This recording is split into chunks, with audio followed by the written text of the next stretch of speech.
PrepSpin would like to thank these amazing partners. Mingua Beef Jerky, the official game day snack of PrepSpin. UK Healthcare Sports Medicine. Whitaker Bank, uniquely Kentucky. Clark's Pump and Shop, return, refresh, refuel. Hallway Feeds. Atkinson Sims and Commode PLLC. Axia Women's Health, Lexington's Women's Health. The BIM Group.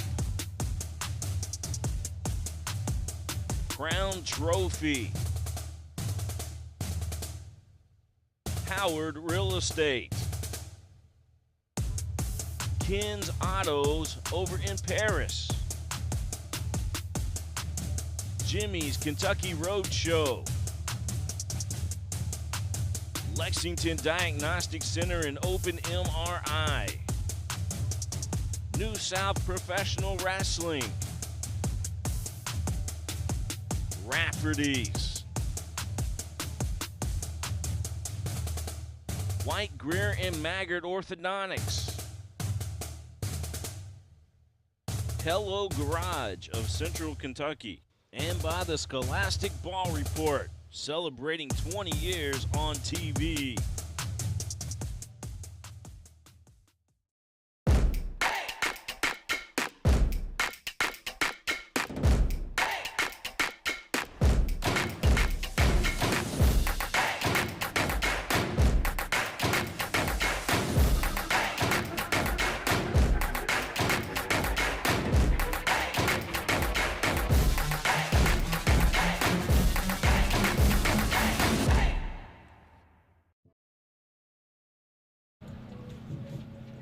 Good evening, everyone. Welcome to Roy Walton.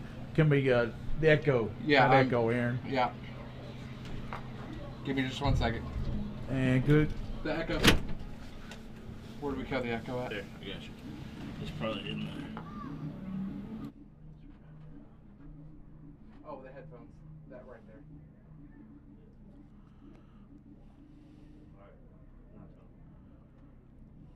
All right, go for it. And it's the Roy Walton Bowl at Lafayette High School. Tonight, high school football. It's Tates Creek and Lafayette. Tates Creek coached by Jonathan Hawks and John Lawson, head coach of Lafayette. Coach, when we had the preview, we talked about the coaches. What'd you take from what they said back on the preview? Well, they kind of gave us a preview of what the season's been so far for them. It's been a little bit of a struggle for both teams. And one of the things he said, well, both coaches said, was that the culture needed to be improved. The way people feel about the team and the number of people that are behind the team and so on. So they had to work on the culture. And then also they talked about they had a lot of young players that they had to develop. But you know Lafayette and Tates Creek, Coach. You know them as well as anybody. You played against them back in your years at Dunbar. Lafayette is the biggest high school in the state of Kentucky. Tates Creek got a brand new high school over there, so things are looking up. But, you think that these schools this big, both 6A teams, that they will get it together before playoffs. Yeah, you would hope so. Again, that new high school was supposed to be beautiful over at Tates Creek, and Lafayette, of course, a storied program. You and I talked before the game a lot. It was kind of nostalgic for us because we came back here 5 or 6 years ago when they had Lafayette had an unbelievable good team. They had two linemen that play in the NFL. You got Jedrick Wills with the Cleveland Browns. You got Landon Young with the Saints, and you had Walker Wood, who was just Mr. Everything. And I tell you, Lafayette was a heck of a team. They got to the state finals, played Trinity in the finals that year. Yeah, they were really good then, and then it dropped off for them, like sometimes it does. But again, with these new coaches, they're trying to rebuild these programs. Do you know that Lafayette was established in 1939, and Tates Creek was 1965? So they're young guys. The Roy Walton Bowl game is at Lafayette High School, and tell us about Roy Walton.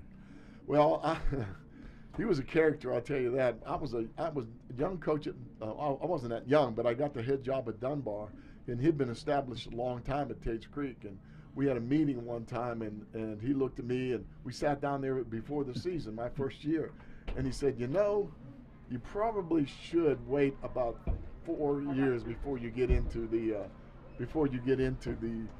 your regular season. Maybe you play JV until then. Well, that's impossible. You can't do that. You can't ask a whole senior class never to compete. And so I said, nah, we're not going to do that. So it took me 2 years, but I finally beat him. And he was a wonderful coach with these kids. Well, Jonathan Hawks and I go way back. We go back to his playing days about 10 or 12 years ago with the Lexington Horsemen. I did the Horsemen games on radio back then. I was a play-by-play guy for about 7 years with the Horsemen. And Jonathan Hawks came with the team. He tore up his leg, but I remember he played at Bemidji College up in Minnesota. And his senior year, he led the nation in the kick returns, Coach. He was that quick. Well, I've heard that he kind of matched your college speed, you know. Yeah, close to it. He ran an amazing 40 and very fast, and he's the track coach too. Right. Well, it'll be Lafayette and Tates Creek here tonight. We'll step out real quick. We'll come back. We'll give the starting lineups. Lafayette, Lexington, and Lexington Tates Creek battling here tonight in the Roy Walton Bowl at Lafayette. We'll be back after this 30-second or 60-second timeout. If you're dealing with a sports injury, UK Healthcare Orthopedic Surgery and Sports Medicine is here to help you get back on your feet. Ranked as high-performing by U.S. News and World Report, the same physicians who take care of UK athletes are here to offer expert sports medicine care for you and your family. UK Healthcare Orthopedic Surgery and Sports Medicine, official healthcare provider for the KHSAA.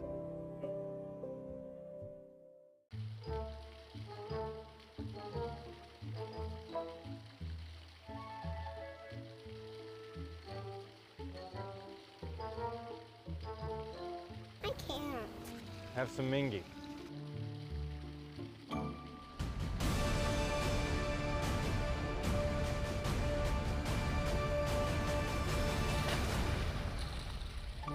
This is a Mingua moment. Matter of fact, I brought all the guys in the trailer tonight. Regular Mingua, what am I trying to say, Coach? I think you're trying to say Mingua beef jerky, yeah. The starting lineup for Tates Creek Commodores, Ishmael Simmons is a center, 6'1", 240 junior. Anthony Maldonado, 6'1", 250 senior, number 60. Left guard is Tyler Elliott, 5'10", 221 senior. Left tackle Devin Young, 6'1", 195 junior. Right tackle Grant Dickin, 5'10", 190 junior. Tight end Tristan Lewis, 6', 220 and a junior. The quarterback is Andrew Witherington, 5'10", 165 junior.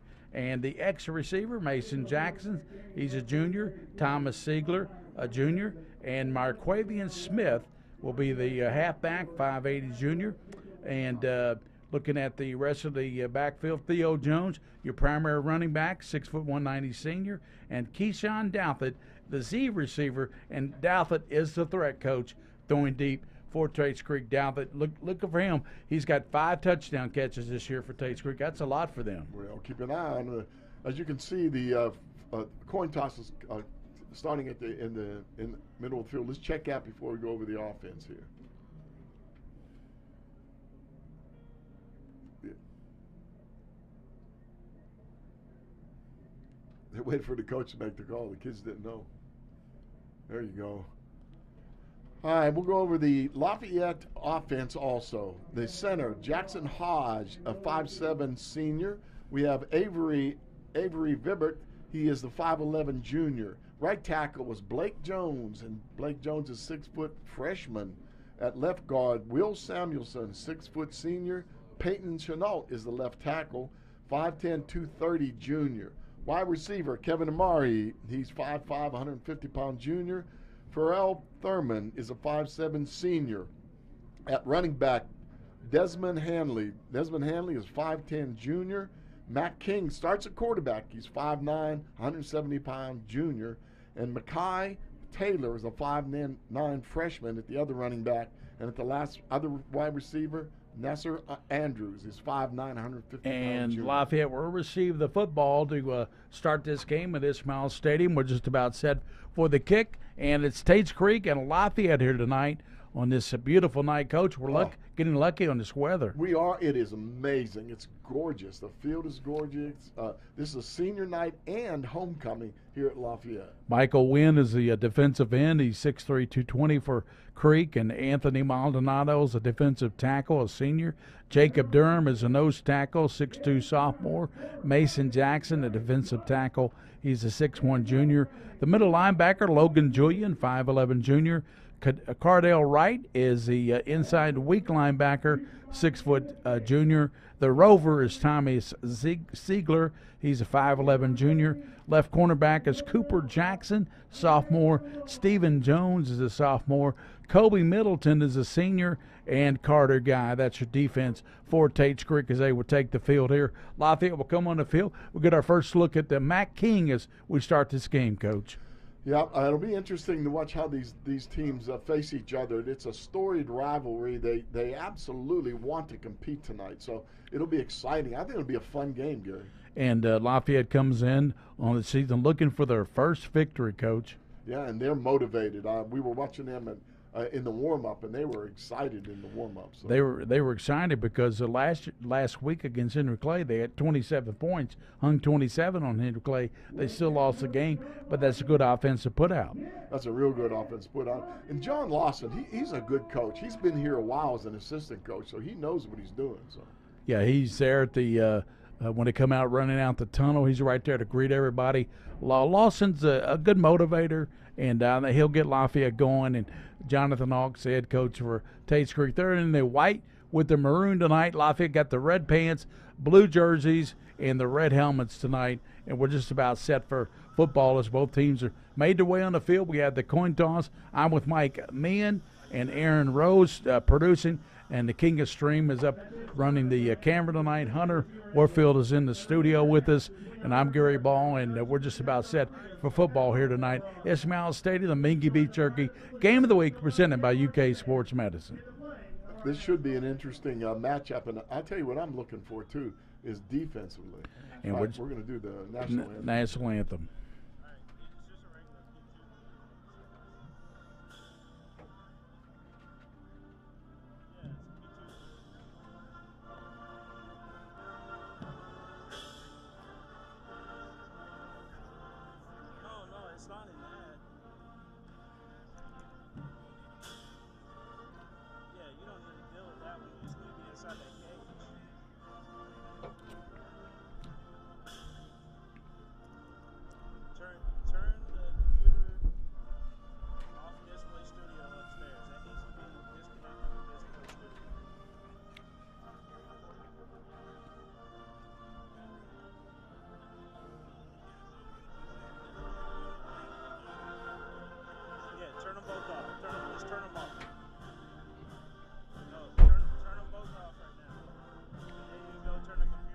Aaron, be sure Williams muted.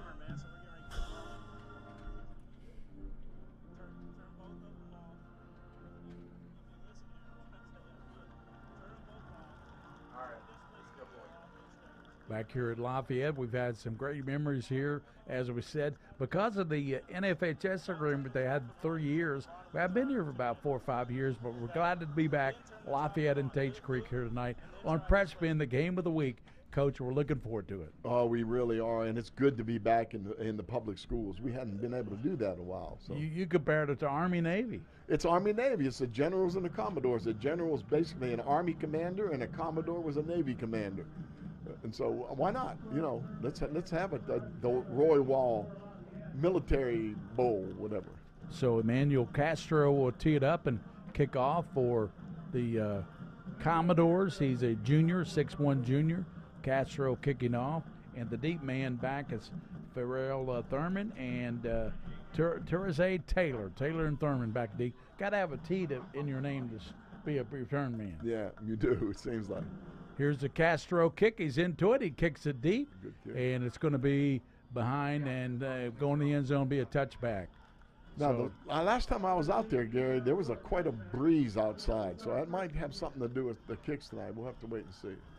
First quarter, no time off the clock with that kick. It wasn't touched by anyone.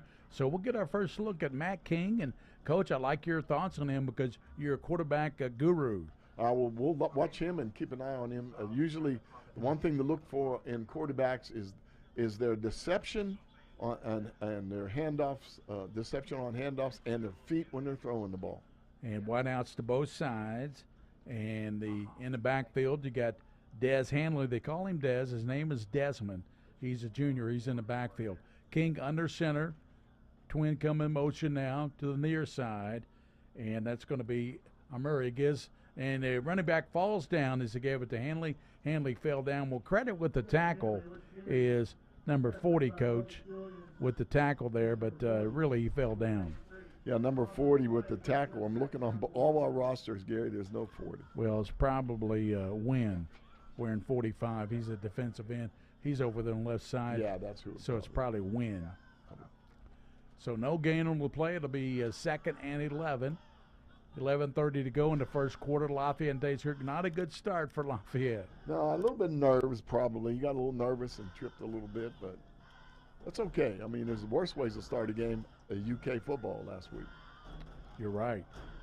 King out of the gun with Manley to the right. He fakes to Manley. He's going to throw, and it's caught up to the 20. 25, breaks a tackle up to the 30, and he's close to the first down. Yeah, nice job. Cooper Jackson made the tackle, the sophomore, but that was an excellent job of running the screen, a cutback in the middle of the field, got some yardage. And the catch was made by Thurman. They didn't give us Hawk gave us a starting line, but did not give us a number 80. Yeah, he's trying to trick you. Well, must be a guy who got a new jersey or something. Yeah.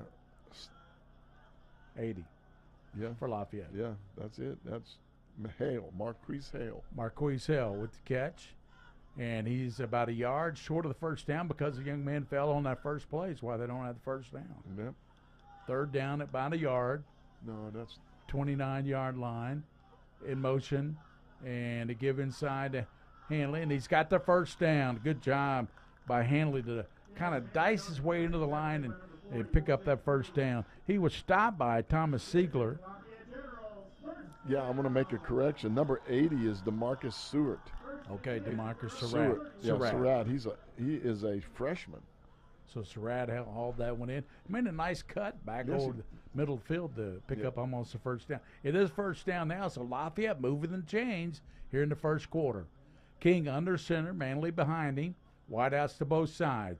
Slides, fakes to Manley, looking, throwing, and it's caught up to the 40 and gets a block, and it might be a penalty flag, but no flag. It takes up to the 46. That catch was made by Kevin Murray, both sides. Nice Slides, fakes to Manley, looking, throwing, and it's caught up to the 40 and gets a block, and it might be a penalty flag, but no flag. It takes up. It did look like 13 got blocked from behind. It did, didn't it? Yeah, it really did. But up at the 46, Lafayette will take it. They're moving the ball. It started back on the 20-yard line, and the Generals had already picked up 2 first downs. Yeah, nice job using formation, too, to get these people open in motions. Matt King is your junior quarterback. Fakes now to Manley, and that's going to have to roll to the left. He's being pressured. He throws it high, incomplete, up at the 48-yard line. He was intending to pass there for Andrews. He climbed the ladder, but he couldn't come up with it. Yeah, and Cortez Guy reached up there and knocked the ball down, too, the junior. Nice job by Carter, defense. I like that bootleg action they used before. Brought that player across the field and ran that bootleg look. Second down and 10, 46-yard line. Second and 10. This time, King has, out of the shotgun, he has Manley to the left side. And might have had movement, no call. Yeah. And somebody moved on the left side. The linesman over there made the call. 5-yard penalty, movement. Got a little procedure penalty, got a little nervous, a little excited. Jumped early. I think it was 72, Peyton Chenault.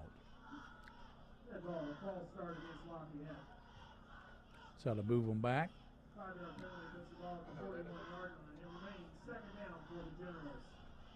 Second down and 15 now. They had second and 10. 9:10 to go in the first quarter, Lafayette and Tates Creek. They're taking their time, getting their play from the sideline every time. King sets the offensive line, has Manley to his left. He goes in motion. King fires it out there. Manley catch, breaks the tackle. He's up to 45 and gets the penalty back to the 46-yard line.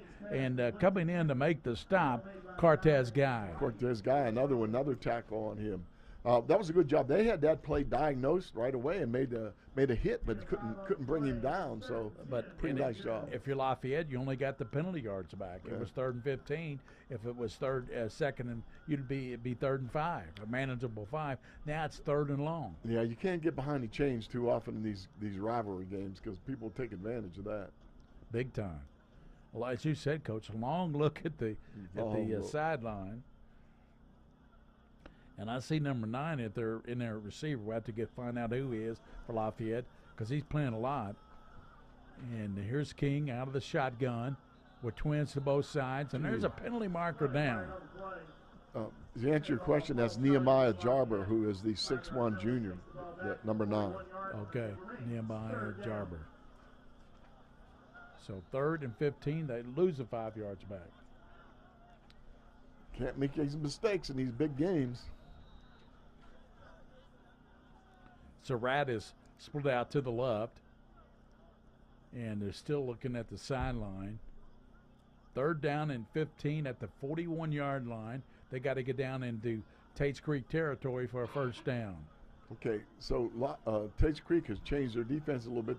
They're in a 4-3 look, but playing zone, deep zone everywhere. King takes a snap, rolls right, throws it, and incomplete. He was trying to catch up to Kevin Amuri, but he threw it too long, and if he let him just a little bit too much out of bounds, it's going to be 4th down. They'll be forced to punt the ball. Right, he got out of the pocket and made a nice deep throw, but he just threw it too far, like you said. And against that defense they were running, you probably have to go underneath that thing because they had those safeties back 12 yards, dropping to 15 yards deep. So that's tough. And Gavin No is the punter for Lafayette. So set to punt. Gavin No. Back D is Keyshawn Downford. There's a punt. And it's going to bounce and take a roll up to the 39, touched by Lafayette. And they'll just down it right there. It was a really good snap on the punt. I was waiting to see how their special teams are, especially the center, and that was an excellent snap. Henry Hong and Aiden Beckley along the front line with Tony Howard. Linebackers A.J. Nicholas, Des Hanley, Matthew Harden, Felix Brady. The cornerbacks are DeMarcus Surratt, Erickson Pierre Lewis, and Kevin Amuri and Darren Kessner are the safeties. And here we get a look at Andrew Witherington, the junior quarterback. He gives it the first man in the hole, and he's up to the 47-yard line. Nice run there.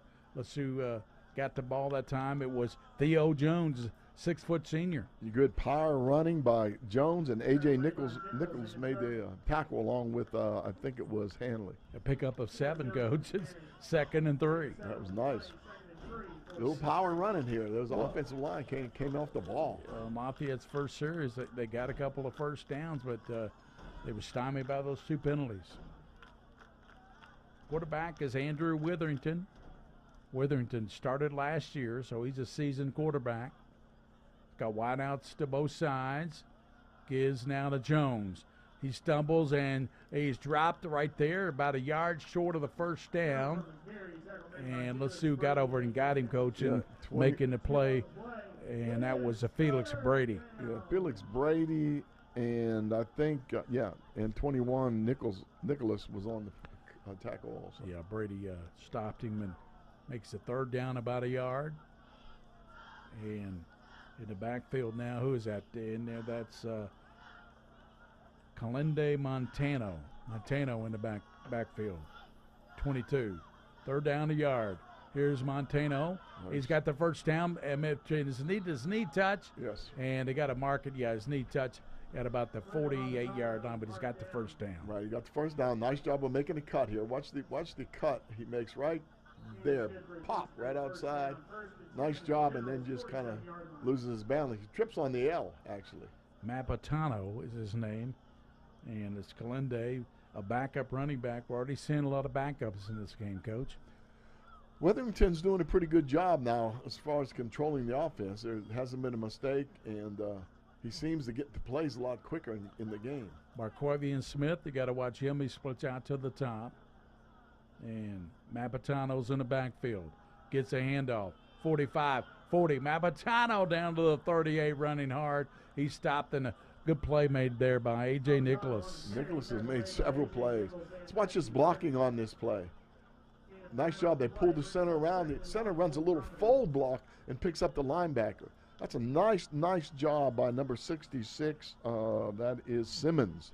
Nice job, Mr. Simmons. And Matthew Harden helped out on that stop as well for Lafayette. First down, or second down and short. And as I said, they got Mapatano in the backfield. Here's a kid to Mapatano. He's stacked up. And big number 61 got hold of him, and he would not let go. He's got the backup player. He got a 61, Coach. Big Joe Rose, they call him. Big Joe Rose and nose tackle. Yeah. Rose did a number on that one, I tell you. So we third down about a yard at the 39-yard line for Creek. 4:48 to go in this fast-moving first half, Coach. First quarter. It is, and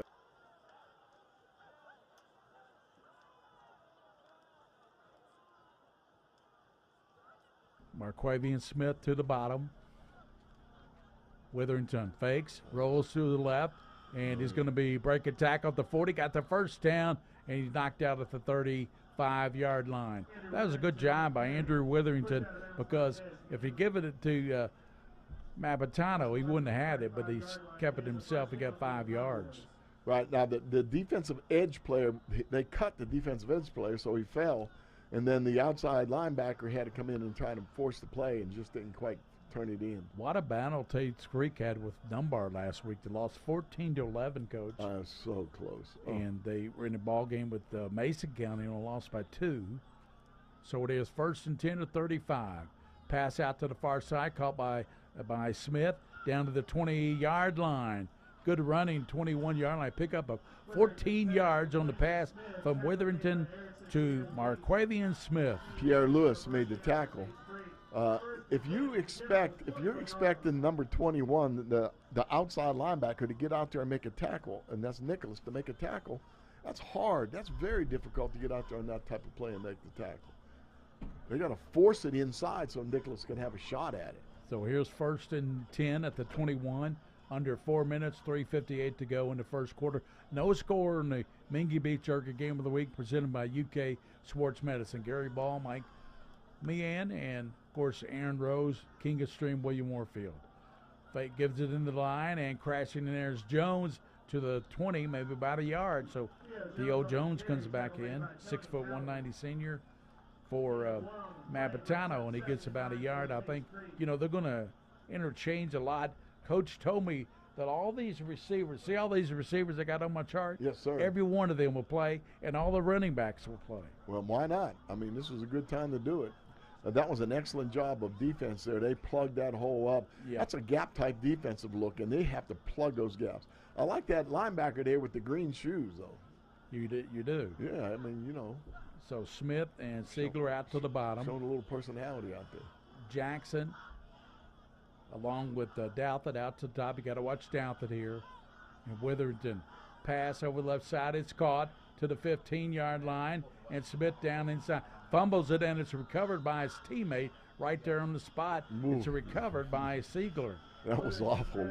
Ooh, that was lucky there, because that ball could have been free and scooped up for about a 90-yard touchdown if not careful. They're moving the football, though. They're moving the football with a variety of plays. 2:50 to go in the first quarter, no score, and Tates Creek on the march. And this started back at their 40-yard line? 40-yard line, basically. Spreading the field a little bit on the right side, wide side of the field, 2 wideouts there. Yeah, you got to watch Keyshawn Douthit. He's got 5 TDs on the season. Andrew Witherington Witherington gives to Jones, and hey, what a tackle. That's a great play by big Aiden Beckley, 6 foot, 210-pound senior. Yeah, he comes from the outside there. He's the guy playing that defensive tackle, and he just steps in the gap. I like the way he played that, too. He squared his shoulders pretty close, too, and in case it was a cutout, and then just came back down to make the tackle. They got some players there on the defensive line. They sure do, and second down and 9, only picked up about a yard on that play. Jones in the backfield, and you got Douthit, splits out to the right with Jackson. Receiver out to the bottom is Siegler. Playing a soft, looks like a soft zone there, this close to the goal line. Andrew Witherington, second and goal at the 9. Long count, gets a snap, throws it over, and throws it high. Incomplete through the hands of Douthit. Yeah, he was going to be covered, though. 21 and 11 for Lafayette. Number 11, especially Amari, was right there.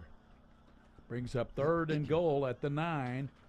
Tates Creek didn't want to settle for a field goal. They want to get 7 out of this, 6 points at least, Coach. But right now they got third and 9 at third and goal at the 9-yard line. Yeah, they've been running the ball really well, especially with the power back, and might want to go back to the running game, or at least let the quarterback. How about an RPI here, Gary? Napatano looked really aggressive when he got in there, number 22. Yes, he did. Yeah, running the ball. Third and goal at the 9. Man-to-man across the field. Douthit to the top. Smith and Siegler to the bottom. Gives to Jones around the left side. 5-yard line. Stiff arms, dives in. Touchdown. Theo Jones, his 4th touchdown of the season. Nice job. It was a nice run. He saw the goal line and went for it. The key is here. They're playing man-to-man with cover 1 with the safety. There's no way the safety's going to get over there to make that tackle. And a really nice block down the field also, Gary. Nice block by 56, Devin Young. Kessner with the cast on his left hand and all, tried to make the stop, but he got a stiff arm. Yep, couldn't do it. And looks like Witherington wants to go for 2. And now they're going to kick it looks like. Manuel Castro out of the hold of Witherington. Kick is up, and it is going to be true. 7-0. Tates Creek over Lafayette. 1:30 to go in the first quarter. We'll be back here to the Jake Bell Bowl here. Mingua Beef Jerky Game of the Week. Well, he was a coach in Henry Clay. Roy Walton Bowl. And we'll be back after this. I love it. Presented by, both of them are good coaches. Yep. Presented by UK. Aaron, let me read this advertisement, please. With Kentucky's largest group of sports medicine fellowship trained physicians, UK Sports Medicine provides a multidisciplinary team to ensure student athletes receive the best possible care. UK Sports Medicine offers a walk-in clinic at their Turfland location for acute sports injuries Monday through Friday from 7 to 8 a.m. For more information or to schedule an appointment, call UK Sports Medicine at 859-218-3131. Thurman and Taylor back deep for this Castro kick. Here's the kick. It'll be taken in at the 5-yard line. Returned up to the 15 and hammered right there. Ball loose. Comes loose. Let's see who jumped on it there. And let's see who got back on it. Looks like Lafayette got back on it. Yeah, Lafayette 17 looks like he got on the ball. And it was Therese Taylor with the return. We'll take a look at that again as Taylor returns it, and he fumbled the ball late down to there, Coach. Here's a replay. Yeah, he did. He turns upfield. Bam. Nice hit by 2. Number 2 from the outside. Knocks that ball loose. And Taylor did get it. So here comes Lafayette down by a touchdown here late in the first quarter. They got twins out to the bottom and twins to the top. In the backfield is Matt King. King out of the shotgun. Throws it left, and it's caught, and he's knocked down, and the catch made. Yeah. And the catch was made by Erickson Pierre-Louis, and he lost about 5 yards. Yeah, Siegler made the tackle, and this is a lateral. He's throwing this backwards. And Pierre-Louis just comes up and makes a great stop. That hurts you there. Now you're really backed up. You're Behind the against chains, wall. aren't you? Again, yes. Lafayette can't afford to do that now. They can move the ball if they don't make mistakes like that. They run the ball effectively early in this quarter. Then they got away from that a little bit. Looks like Tates Creek's man-to-man across the board, cover one. Pierre Lewis gets a handoff, There you go. makes a cut, and he's going to be stopped short of the 10-yard line. And that was a good play turned in by Logan Julian. Yeah, Logan Julian. Yeah, came up, made the tackle. These are nice replays here. You can see the turnout blocking. He made a really nice job. Now let's give credit where credit is due. Number 11 for Lafayette made a super block on the outside of Maury. Just really nice turnout. Third down to 16, and I can probably run a play here in the first quarter. The first quarter will come to a close. When we come back for the second, it'll be 3rd and 16 on the 9-yard line for Lafayette. Tates Creek on top on a Theo Jones 9-yard TD run, and it's 7-0. Tates Creek over Lafayette here in the Mingua Beef Jerky Game of the Week, presented by UK Sports Medicine. Neighbor helping neighbor. At Whitaker Bank, we believe in giving back to our communities. Through our many sponsorships, we help provide our fellow Kentuckians with family-friendly fun and events, and scholarships to help students reach their dreams. We're invested in Kentucky, and more importantly, in you. Whitaker Bank understands our communities and its people, because we're from here. Whitaker Bank, uniquely Kentucky. Same MRI, same CT scan. Same items, different prices. So why would you pay more for the same thing? Lexington Diagnostic Center and Open MRI can save you 30 to 60% compared to the costs of local hospitals. We have a state-of-the-art facility in the Lexington area. We believe that every patient deserves the best in affordable, quality care. Avoid surprise billing. Come to Lexington Diagnostic Center. Imaging focused on you. There's a great look at Kroger.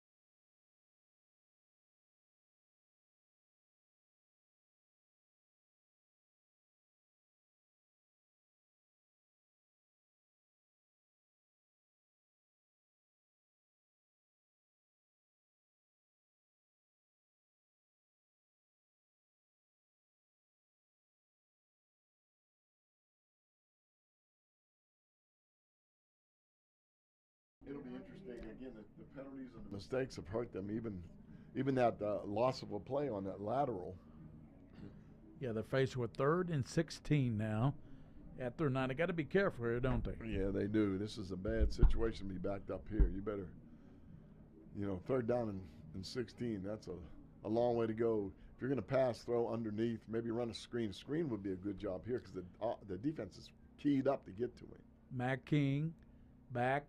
Pressure, throws it over the far side and throws it incomplete into the bench of Tates Creek. Yeah, that could be a penalty there for grounding if they want to call it. So to be 4th and 16, they'll punt the ball, and the punter is Gavin No for Lafayette. Gary, a shout out to Morgan Alexander and Doug. They're watching the game on prepspin.com. Morgan, our great fan of ours and of high school football. Morgan playing Miracle League too. So good job, Morgan. Keep up the good work. He does it all, doesn't he? He does. He's my main man. Morgan Alexander. Here comes the punt. And it's going to get it off. This got it off. Good. And it's going to be taken in at the 45. I thought a fair catch. Smith comes to the near side, the 40, breaks a tackle, 35, and is going to be hit and hemmed in at the 34-yard line. That's one hard-running guy right there. Yeah, Marquavian Smith, 160-pound junior, but I tell you what, he would not go down. No, I don't think he ever did go down. I think they just pinned him against the sideline there and held him up. 11 minutes, 44 seconds to go in the first half. And it will be, I tell you, they only have 35 yards to operate here. Tates Creek threatening to take a 2-score lead. No. So wideout says Siegler is split to the left. To the right will be Douthit. And now they'll shift Jones over to the right side of Andrew Witherington, the junior quarterback. Motion now comes Marquavian Smith, fake to him. Inside, it gives now to Jones, and he barrels his way down to the 27-yard line, and a nice stop there made by A.J. Nicholas. Yeah, nice job of making the tackle, but this is another power run. 66 and 72 for Tates Creek are really getting down the field blocking. 66 being Simmons, and 72 I do not have it. He's not a starter, so he's a backup player. But he's not on my. Okay, so it must be one of the guys out around there wearing a New Jersey as the right tackle, I believe. Right tackle, big guy. He's a big guy. He's patting his rear end saying, come my way, man, I got this guy. 2nd and 2, and Smith in motion. Back to pass Witherington, and it's going to be incomplete. Goes through the hands of Siegler and incomplete. Yeah, Mr. Siegler probably could catch that most of the time, but that ball was put a lot of zip on. Notice that the ball kind of rised up. It was like one of those softball pitchers, those girls softball pitchers, those rising balls they throw. Surratt was in coverage. Surratt had pretty good coverage. Yeah. Bring that ball down a little bit, and it would have been a completion. Exactly. It's just a little bit high. 10:52 to go in the first half. 7-0. Tates Creek on top of Lafayette. 3rd and 2 for Creek at the 27-yard line. Inside handoff. First down the 20. 15 and rumbling fumble and recovered by Lafayette. Let's see that replay there. Let's make sure he wasn't down. That was Cooper Jackson rumbling and tumbling. Look at that hole, Gary. Oh, it's free. It's Newby. Laquan Newby, 6'1", 190 senior was the ball carrier. Excuse me. It was not Cooper Jackson. He was and he fumbled and Tates Creek lost it to Lafayette. Yeah, and I think it was number 20, I believe, Stevens, that knocked that ball loose. So Lafayette will get the ball on the turnover. You know, we didn't really talk about turnovers in the pregame, did we? No, but it's always in these games like this, these rivalry games, especially when there's a little nerves going on. Coaches are fired up, players are fired up, fans are fired up. I'm fired up. Coach Meehan's fired up. That's right. I'm fired up. Aaron's fired up. I'm getting fired up. Matt King, quarterback, as he's looking to fire downfield, and he does. Throws it low, and intended receiver was Amuri, but he threw it at his feet. Yeah, I think that was intentional too. I think he was flushed out of the pocket. Actually, he did a decent job of staying in the pocket. Wetherington did a decent job of staying in the pocket. But again, when he finally escaped the pocket, everybody was covered. I will give him credit for this. He kept his eyes downfield. He wasn't thinking to run right away. He was still trying to carry out his pass concept. You're exactly right. He did keep those eyes downfield, but he threw the ball in the dirt, which was good, or the turf. You know, could have been you know what I mean. Yeah, it's not dirt. I know, but I'm just saying. Matt King gives inside, and the ball carrier hit and stopped right in his tracks as he went to Pierre Lewis. Yeah, and Wright made the tackle. Mr. Pink, if that's the right color on him, he's got pink everything on. Must be celebrating Cancer Day. Right. Or honoring somebody, which is wonderful if he is. 3rd down and 10. Clock running down to 10 minutes to go in the first half. The only score is a Theo Jones touchdown run for Tates Creek. They lead 7-0. King sends his Pierre Lewis in motion. Now fires down the middle, incomplete, trying to go to Kevin Amuri. See, I like that play. That was like a slip screen play. He faked, you fake the flare pass or the flare screen in order to pull the linebackers out and then hit the other guy coming inside. It could have been a big play if the ball was caught. After getting the fumble recovery, Lafayette does nothing with it, and now they'll be punting the ball. And you got to be careful right here, Coach. Oh, you do. You have to have a good snap. Now, the one punt that they did have, I mentioned the center did a great job. We'll try to get his number. He does a great job of zipping that ball back there. Gavin Noe is the punter. Good Yeah. snap. And just, I don't know if he got it off of that. Might have been blocked.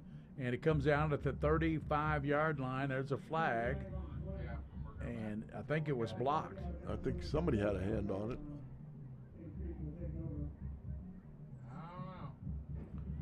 The way it was kicked, it looked like it, didn't it?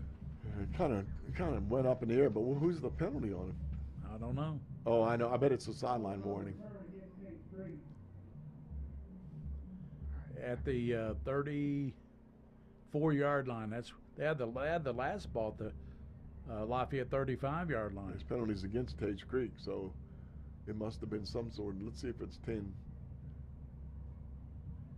10-yard It must penalty. have been a holding. First and 10 at the 44. 9:53 to go in the first half. 7-0 Creek leads Lafayette. General's got a break on that penalty, Gary. They would have. In the Roy Walton Bowl. Coach.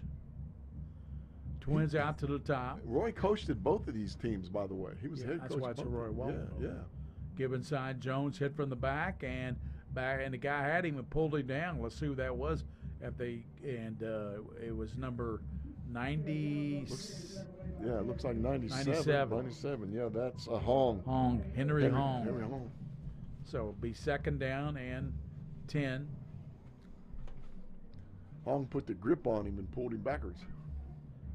9:26 and counting the first half.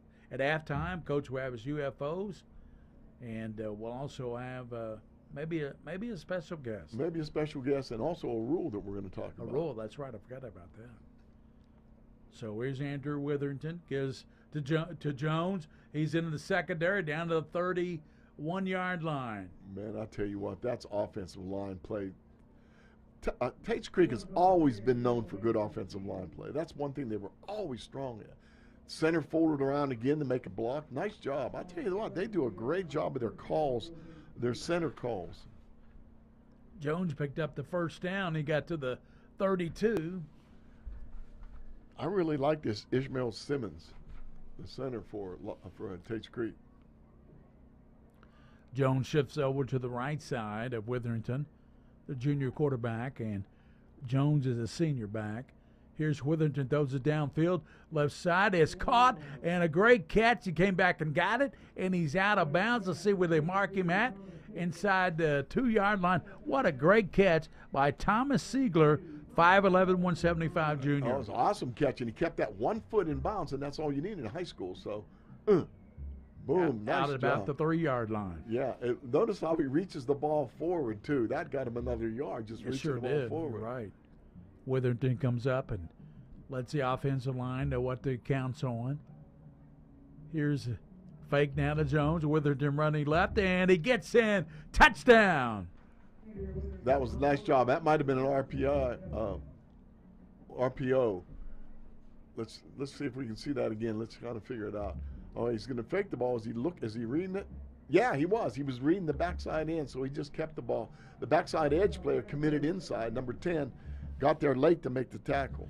So Creek now leads 13-0. Castro will come in for the extra point. The holder is the quarterback, Witherington. Still a little confusion on setting up the extra point. They have to move the extra guy to where the power is, where the number of people. Just a numbers game on the extra point block. Witherington waiting for the snap, gets it down. Kick is up, and Castro misses it to the left. 13-0, Tates Creek over Lafayette. 8:26 to go, first half. And we'll be back on the Mingua Beef Jerky Game of the Week, presented by UK Sports Medicine. High school sports are as American as apple pie. And going to a game or meet is a chance to see the stars of tomorrow shine today. But as anybody who's ever attended a high school sporting event in Kentucky knows, you can't have the stars without the stripes.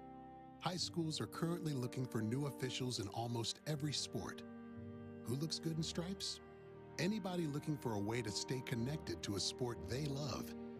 If you like the idea of giving back to your community while earning a few extra bucks, chances are you'd look good in stripes too. We want to hear from you.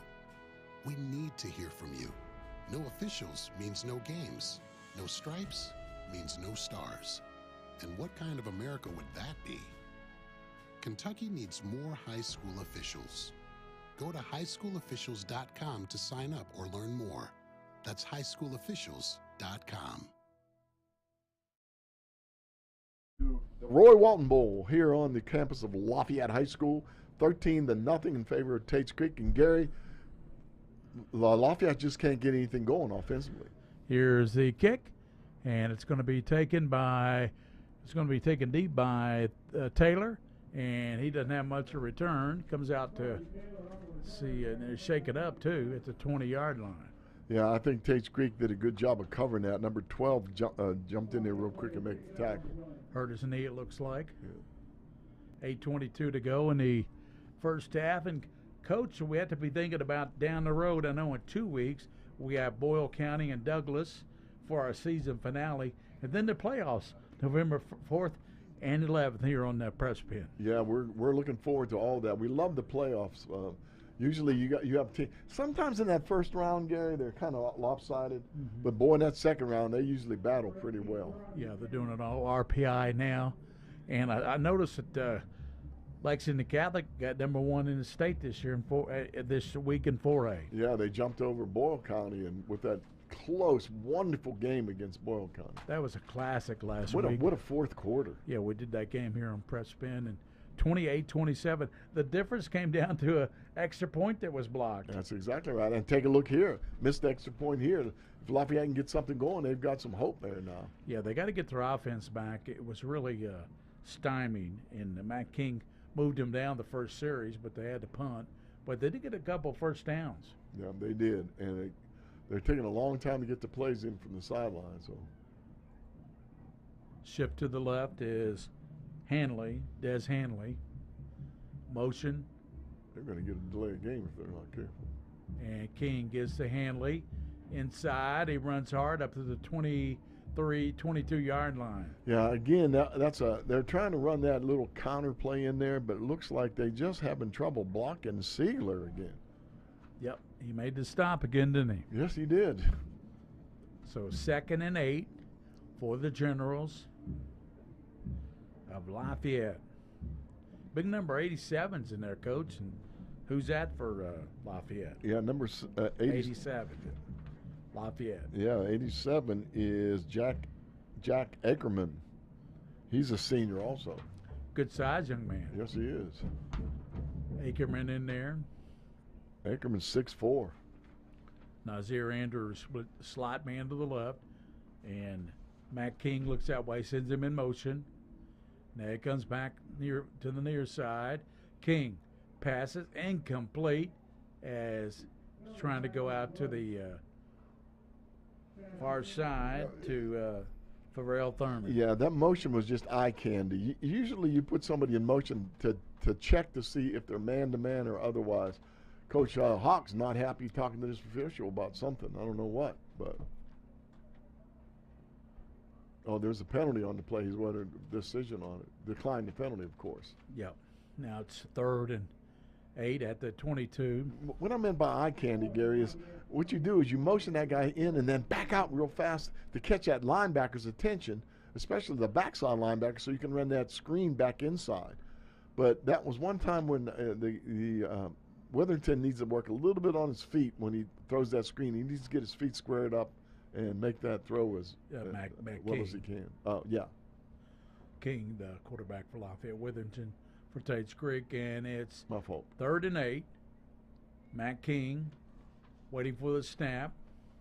Yeah, that's shotgun. High snap. Gets it.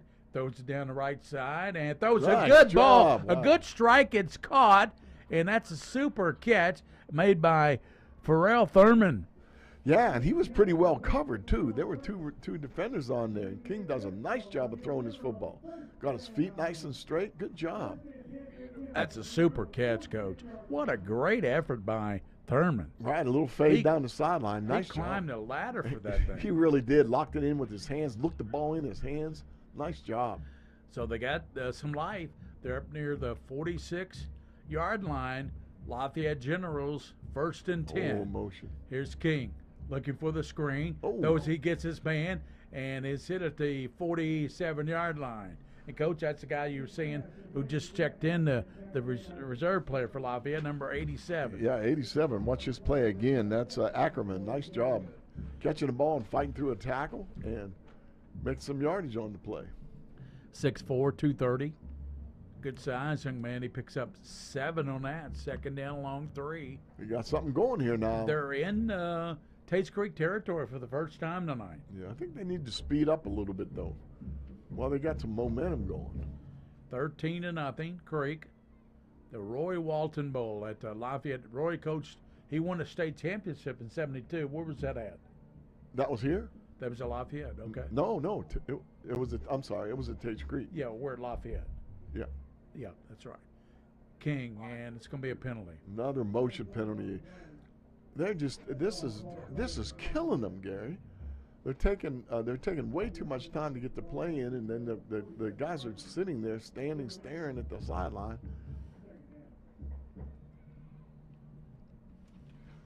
It's got to speed it up a little bit, that's all. It's 5 minutes and 58 seconds to go in this half. They need to get a touchdown here in this half. Now they move back to the 47-yard line. They're on into things. They were in Creek territory. 2nd down and 9 at the 47 of Lafayette. And the Generals need a score in the worst kind of way. They really do. 5:39 to go here in the first half. And this time King will go under center and sends a man in motion. Settling under. Gives now the second man, and that's going to be Hanley. He breaks the tackle, loses the football. Let's see who gets on it. It looks like Tates Creek's got it. Yeah. Got us. Little action going on here. We don't need that. Let's see, they're going to unscramble it. They say Lafayette got the ball back? Yeah, that's what they're saying. Here's the replay. Yeah, I think 25 had it, but Lafayette's getting that scrum pulled it away. See, this is a nice job of breaking the tackle, but look how he's carrying the football. You just got to wave that thing around, tuck it against your chest. Yeah, it looks like 25 should have gotten it. Yeah, you're right. Lafayette jumped back on it. And 52 of Lafayette didn't like something that, and there's a flag, penalty flag. 5:10 to go in the first half here on the Prep Spin Mingua Beef Jerky Game of the Week, presented by UK Sports Medicine. It looks like a dead ball personal foul against Lafayette. I think that's what happens. What we just said. Yeah. Samuelson didn't like something, went after a Tates Creek player and got whistled for the foul. Yeah, 25 had that ball. Looked like when the ball was first fumbled. You know what though? I'm gonna tell you something. I've been in those pile-ups. Yeah. And it's like 11 pickpockets in there trying to get the ball from you. And we got other games going around the area. Catholic is playing Bourbon County, and the LCA playing Somerset. And Aaron will try to give us some scores on those at halftime. You know, Bourbon County and Paris are having pretty good years as far as improving their game. Sarah was playing Hazard tonight, I believe. Yeah, that's after they played Pikeville last I know. week. Is that their district? Yeah, well, I'm not sure. That's a heck of a long way to go, 2 games, if you have to go both times. And it's taken a long time now for Lafayette. 3rd and 26 after the penalty, back to the 30-yard line. King threw a nice ball to Thurman. And the running back slips and falls. Yeah, what is going on out there? Just tripping. That was Hanley. Like your feet get caught in the turf or something. So Lafayette will be punting again to Tates Creek. You see, I thought that last. Well, no, never mind. It didn't matter. The dead ball foul, whatever. Again, another punt.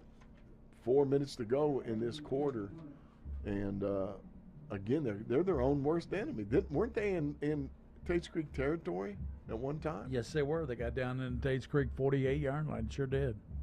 Come on, Generals. 4 minutes to go in the first half. Gavin Pohl to punt back inside the 15-yard line, waiting for the snap. Good snap. Pohl gets the punt off, and it's going to be taken in by Smith. Mark Craven to 45, 40-yard line, and it's going to be dropped at the 35-yard line. Still going, but man, he's still going. He's carrying a pile. Is anybody going to tackle him? And they finally do at the 23-yard line. Man, oh man. Jeez. Well, that's like a bunch of ants trying to take down a beetle. I thought he was stopped back at the 35. Watch this, Coach. I know. Number 21 gets him first, grabs a hold of him and tried to hold him back. But now the big offensive linemen are helping. Yeah. They're pushing, Yeah. 71 there pushing. Yeah. What a play. That was a good effort. And number 20 for Tates Creek goes first down. Cooper Jackson is your number 20, Coach. Yep. He gets excited. 3 minutes and 8 seconds to go. First half. Creek trying to add to this 13-0 lead over Lafayette. Okay, hang on 1 second. Twins to the You bottom. need to show me how to pull those clips. Give inside, and that's going to be Jackson coming to the near Oh, side. man. Tripped up. Whew. Cooper was just tripped up, and number 3 was there to trip him up. Pierre-Louis. Erickson Pierre-Louis. Oh, man, that was a really big play by Pierre-Louis. No.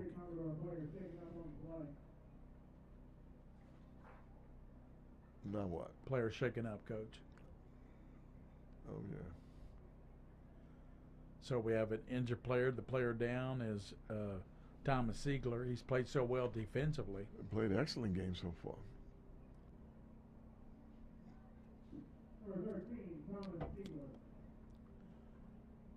Why don't we take a little break right here?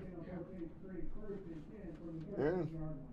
Take about a 30-second break here. Yes, sir. We'll be back. Before cheering on the Cats at Rep, we always make sure to stop at Clark's Main Street Market for all the essentials. Return, refresh, refuel. Garage a total nightmare? Live the dream with Hello Garage. We're talking flooring, storage, and more, all in just about a day. Call Hello Garage today to make your dream garage makeover a reality. Hello Garage. Back here at Lafayette, Tates Creek on top. They had the football on the nice run by, was that Mapatano or Jackson? I couldn't see if it was 22. I think And handoff goes to Jones. Man on the left side. He gets it, and he's tripped up at the loose of the football, but he was already down at the 4-yard line. a lot of tackles from behind here by Lafayette to save touchdowns. But watch this little keep outside. They pulled the guard and the tackle. Nice job. Really good job of saving the play by number 5 for Lafayette. Dez Hanley. Dez did a really good saving job. And the running back, he's tripped a couple of times tonight in the backfield, Yeah. but didn't trip on that play. He No. tripped up the running back. Creek up 13-0, a minute 40 to go in the first half. We've got a rule coming up at halftime, don't we? We do. We're going to talk a little bit about something that people don't really know about. Witherington gives to Jones, Oh, nice slams in there and hit, knocked backwards. Nice play, turned in by Felix Brady. Yeah, that was a much better job of filling the hole and pounding it in there. Number 61 was in there blocking it too for Lafayette. That's one of the big dudes in there. That is Joe Ross, 5'10". I don't even they didn't even put their weight on my roster. He looks about 280. Yeah, he looks pretty heavy, but he looks strong too. He just Yeah. We got 59 seconds. That's all that remains.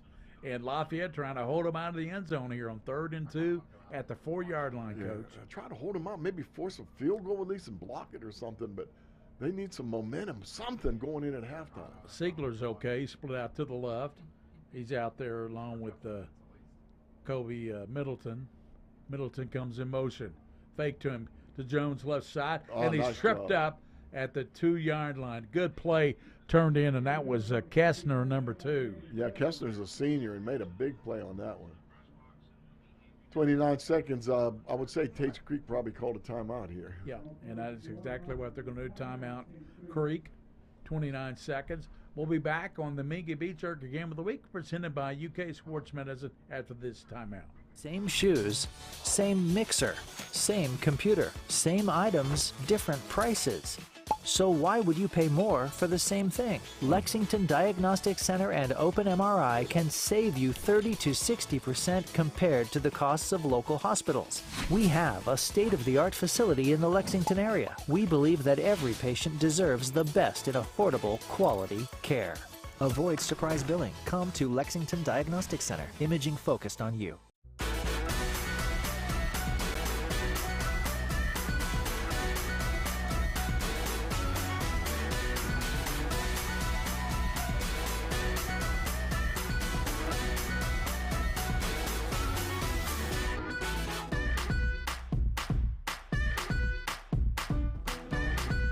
Our adventures always start at Clark's Pump and Shop. Clark's Pump and Shop. Return, refresh, refuel. We thank Clark's Pump and Shop on this for sponsoring this game on press. All the sponsors, Coach.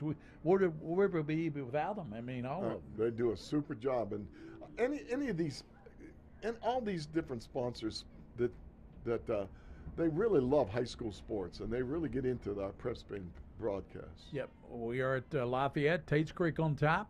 They're going for it, fourth down. Fake into the line, a pass, and it's going to be a touchdown to Douthit, and that'll be his 6th touchdown catch of the season. All right, a little slant pattern and nice throw by the quarterback there, Witherington. To Douthit. Nice job. Douthit was one-on-one out here on an island. Yeah, that made it pretty tough on number 3 for Lafayette to cover that. That's Pierre Louis. It's just one of those things where it was an excellent throw, and he took 2 steps, one to the outside to pull the defender there and then cut back inside. Nice play on a slant play, a touchdown pass from Witherington to Keyshawn Douthit. Gary, so I'm looking forward to Scholastic Ball Report this weekend. Who do we have? On the Scholastic Ball Report Sunday, we have Brian Station, Philip Hawkins on with several of the players, and they did a great job. And we also have a young lady from Bourbon County as a scholar athlete. She's a volleyball player. She's 14th in her class. Her grandfather's a doctor. Her mother's a nurse. And you know what she wants to be, so that's outstanding. That's coming up Sunday at noon on CWKYT. Coach Hawkins done a heck of a job over there at Brown Station, turning this thing around. They started out kind of rough this season. Well, he said they started with good teams, and that's what they wanted to do. Yeah. Takes a good coach. He's won 5 straight now. Coach Lawson is fired up for his defense to try to hold here. It's 19-0 Creek. To get something. Creek's going to go for 2-point conversion. They are, and this is important now. And you got Mapatano was in the ball game now in the backfield. There is 22. Mapatano and Marquavian Smith. He splits out to the right. I don't think there are enough people on the field. Yeah, there you go. And Middleton, and there comes Douthit. He caught the touchdown. Now he's going to come back here on the conversion. Witherington takes a snap, throws, and it's going to be caught by Middleton. 2-point conversion is good. 21-0 Tates Creek. 25 seconds to go here in the first half. We'll be back on the Mingua Beef Jerky Game of the Week presented by UK Sports Medicine.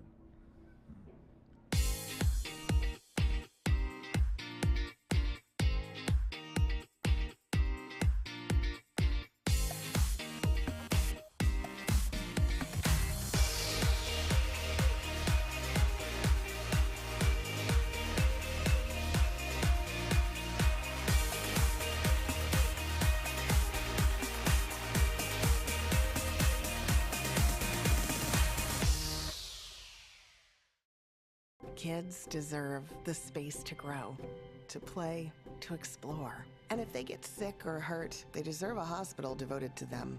This is our promise, the most advanced care possible, with doctors, nurses, therapists, and surgeons who specialize in getting kids back to simply being kids again. We are UK Healthcare's Kentucky Children's Hospital. And for us, the power of advanced medicine is more than saving lives, it's saving lifetimes. And Tates Creek just about set to kick off here as they take a 21-0 lead. Castro into it, and he's going to kick it and be Taylor and Thurman. Taylor's got it to 15, 20, and runs it up to the 25, 26 yard. That's the best return tonight for Taylor. It is. And again, it's tough to run against that coverage, but, Lafayette, they might as well just put their knee down here. Don't make any mistakes and get into halftime, and Coach Lawson just get to work on these guys and figure out a way that they can stop the mistakes and the penalties, because I think that's what's hurting them the most. In the post game, we'll have our UK Sports Medicine star of the game here in the trailer and talk to him for a bit. At halftime, Coach will have the UFOs and an official ruling, and he'll also have maybe a special guest, and we'll try to get the stats from up in the press box. Yeah, that's the key, if we can get stats for the first half. Williams going to bring him down for us. Here's King out of shotgun with triples to the right side. King gives now inside to Andrews, and a sear up to the 30, 35, 37-yard line. Nice. That's a first down by Nasir Andrews. Yeah, they were backed off a little bit on defense, but that was actually a really good cut anyway to get that yardage. So first down. A little jet sweep around the corner. Nice block on the edge, man. Maybe they found something, Coach. They haven't run that before. You're right. So. Lafayette's going to let the clock run out, and that's going to do it for the first half. And the first half ends Tates Creek 21, Lafayette nothing. Here at Lafayette High School on the Mingua Beef Jerky Game of the Week, presented by UK Sports Medicine. Is your garage a total nightmare? It's time to live the dream with Hello Garage. Imagine pulling into your garage with a beautiful durable floor coating, super strong customized storage and organization. We're talking a total garage makeover, all in just about a day, and all from Hello Garage. Call Hello Garage today for your free estimate and make your dream garage a reality. Hello Garage. They say that being a Kentuckian makes you unique. At Whitaker Bank, we agree. We've always been unique. Whitaker Bank understands our communities and its people because we're from here. Kentucky owned, Kentucky based, always has been, always will be. Yeah, you could say we are a unique bank, and we're proud of it. Whitaker Bank, uniquely Kentucky. Neighbor helping neighbor. At Whitaker Bank, we believe in giving back to our communities. Through our many sponsorships, we help provide our fellow Kentuckians with family-friendly fun and events, and scholarships to help students reach their dreams. We know you need banking to be fast and easy.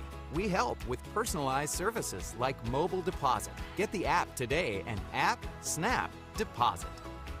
Whitaker Bank, uniquely Kentucky.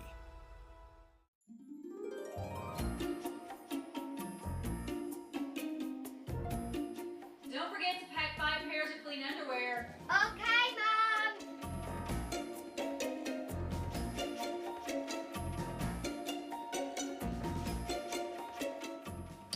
What's wrong with these? I think we're gonna need a bigger suitcase. This is a Mingua moment.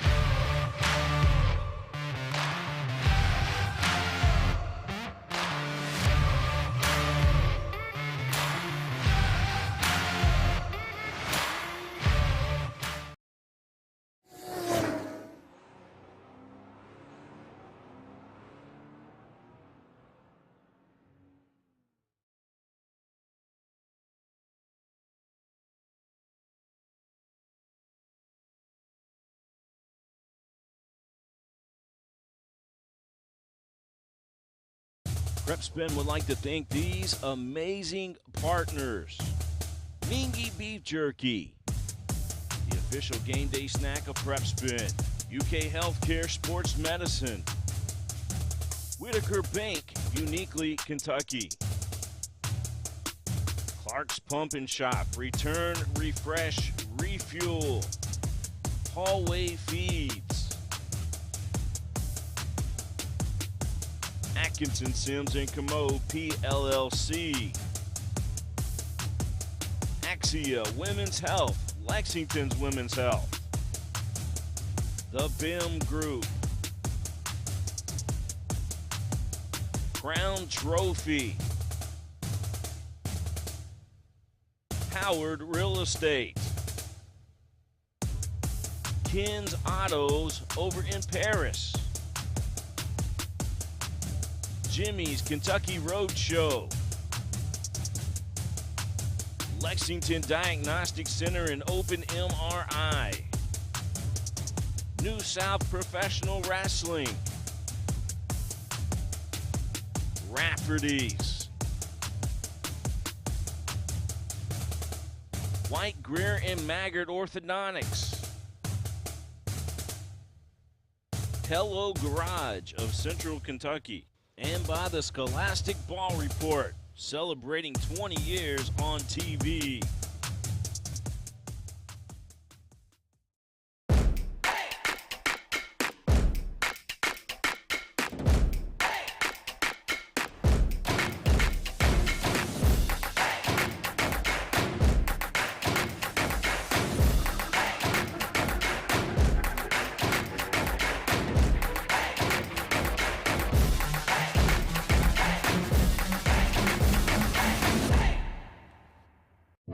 If you're dealing with a sports injury, UK Healthcare Orthopedic Surgery and Sports Medicine is here to help you get back on your feet.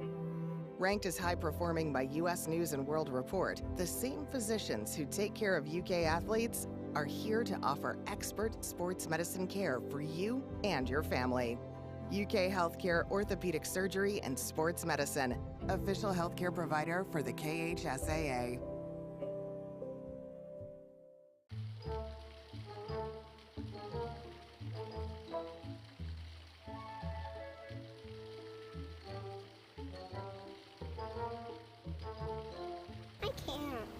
Have some Mingua.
Welcome back to the Roy Walton Bowl here at Lafayette High School. Roy Walton, the legendary coach, coached at Lafayette and at Tates Creek High School. A good man years ago passed away, and we are here for the Mingua Beef Jerky Game of the Week, brought to you by UK Healthcare. Now, I want you to take a look at this score, 21-0 Tates Creek. Lafayette is struggling to get anything going, but when they do get things going, they actually have problems with penalties and some miscues on plays. So we're hoping in the second half they can get things together. Coach Lawson does a good job of motivating, so hopefully we can get Lafayette motivated and make this game something special. We're going to do what we always do at halftime. We're going to start off with our UFOs, our unheralded football overachievers. And what I've done in the past is I contact the coaches a week before the game, and I get information from them on somebody involved in their program. It can be anybody. It can be a custodian, a booster, it can be a player, a film person, a trainer, manager, whatever. Somebody involved in the program who goes above and beyond and gets little credit for what they do.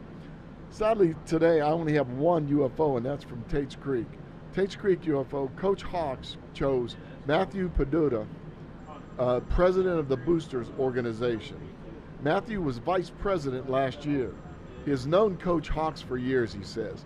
He actually went to Tates Creek High School his freshman year, but then because of redistricting, he was redistricted to Henry Clay High School. Matthew and his wife have been married for 15 years. He has a stepson, actually, who played for Tates Creek High School and played for Coach Hawks when he was an assistant here. Mr. Pugadas says that he is proud to support the head coach's football program, and especially proud of the off-field activities. He's especially proud of the men's group that Coach Hawks started. It is a wonderful way of doing service in town and also demonstrating how important good male mentors are to the football players. His boosters activity include, among other things, feeding 85 people for pregame meals on Fridays, and also on Mondays feeding 35 people for the JV team. Coach Hawks says that Matthew does this is a quote from Coach Hawks, all right? Coach Hawks says, quote, Matthew does a tremendous job of supporting the vision that I have as a head coach. From time to time, he allows himself time away from Tates Creek football to do things at home. But almost every day that we have football, practices, games, or events, he is there to make sure that we have everything that we need. So congratulations to Matthew for being the UFO, the unheralded football overachiever for Tates Creek High School. Yeah, all right, good, the next thing we're going to do is we're going to go over a new rule.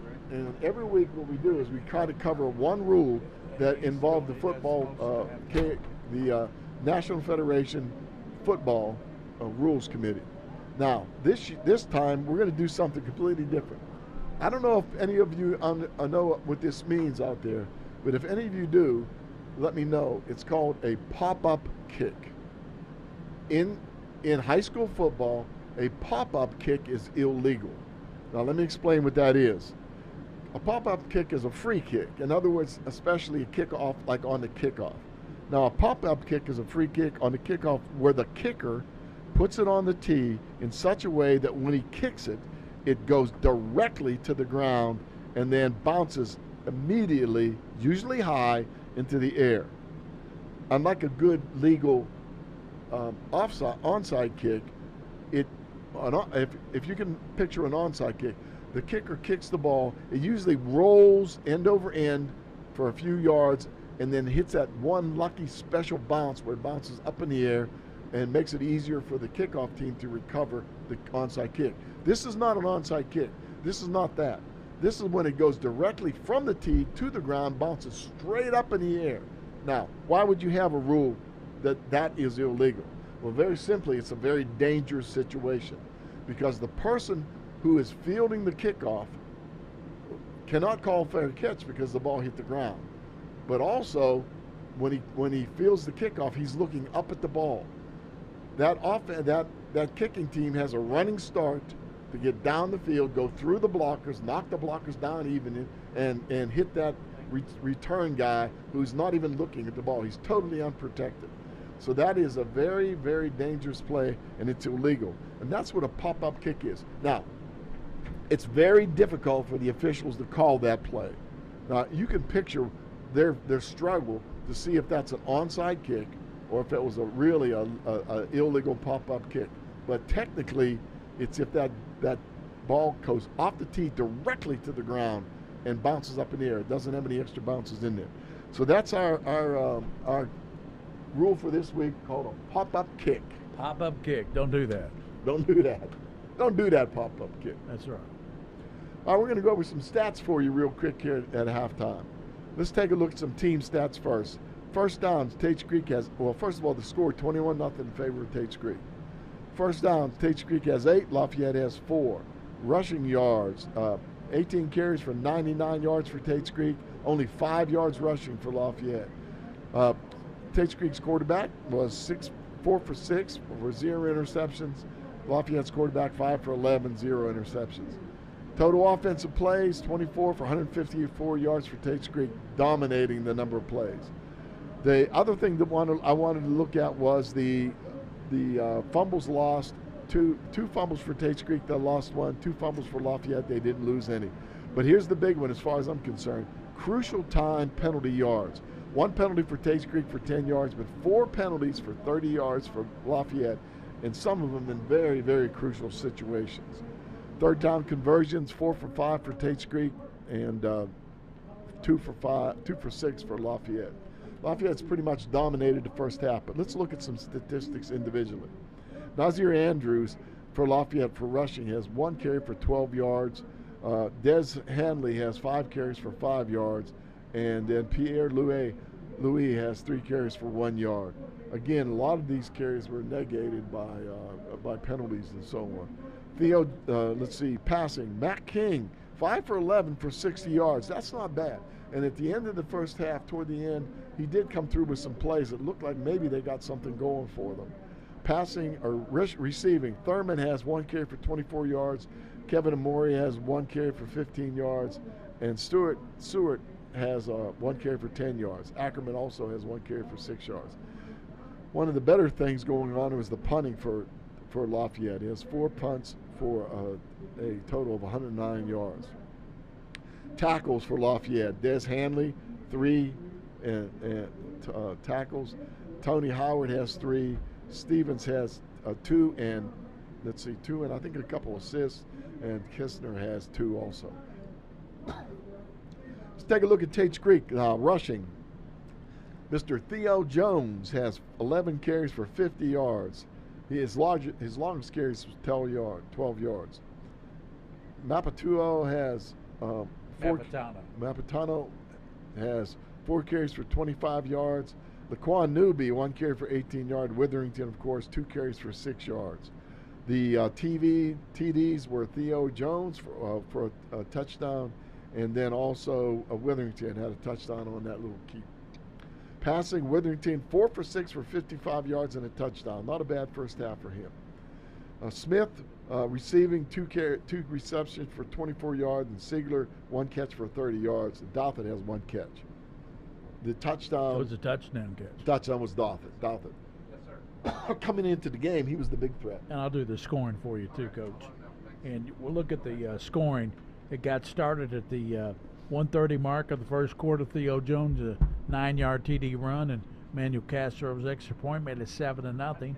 Tates Creek came back in the second quarter with 8:26 to go. Andrew Witherington with a 2-yard TD run. Castro's kick was missed, left, and it was 13-0.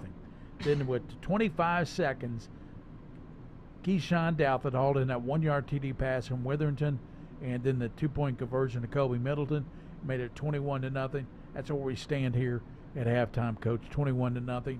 And we'll be back after this timeout, and we'll have the second half on the Mingua Beef Jerky Game of the Week, presented by UK Sports Medicine.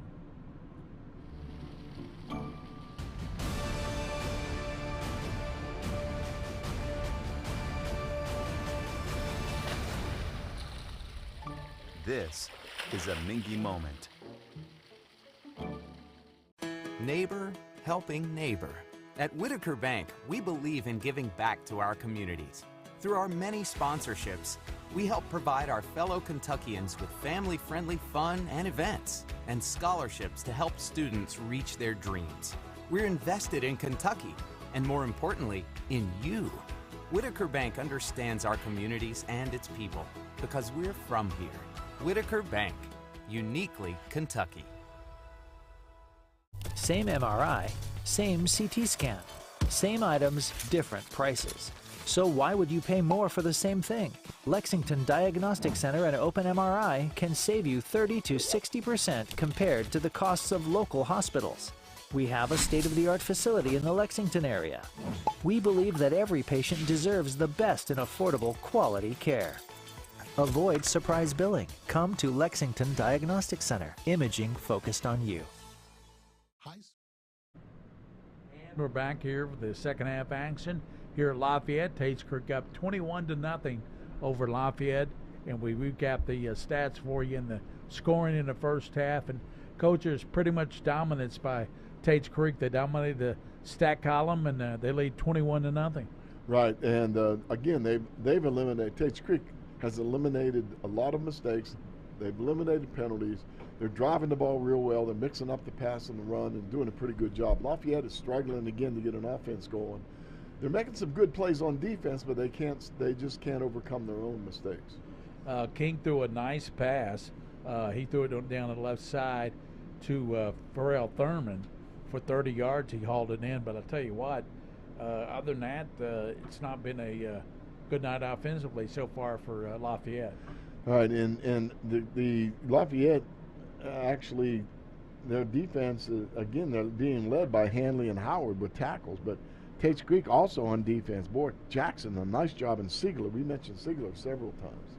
It's a beautiful night for football. You see Commonwealth Stadium up in the left-hand corner there.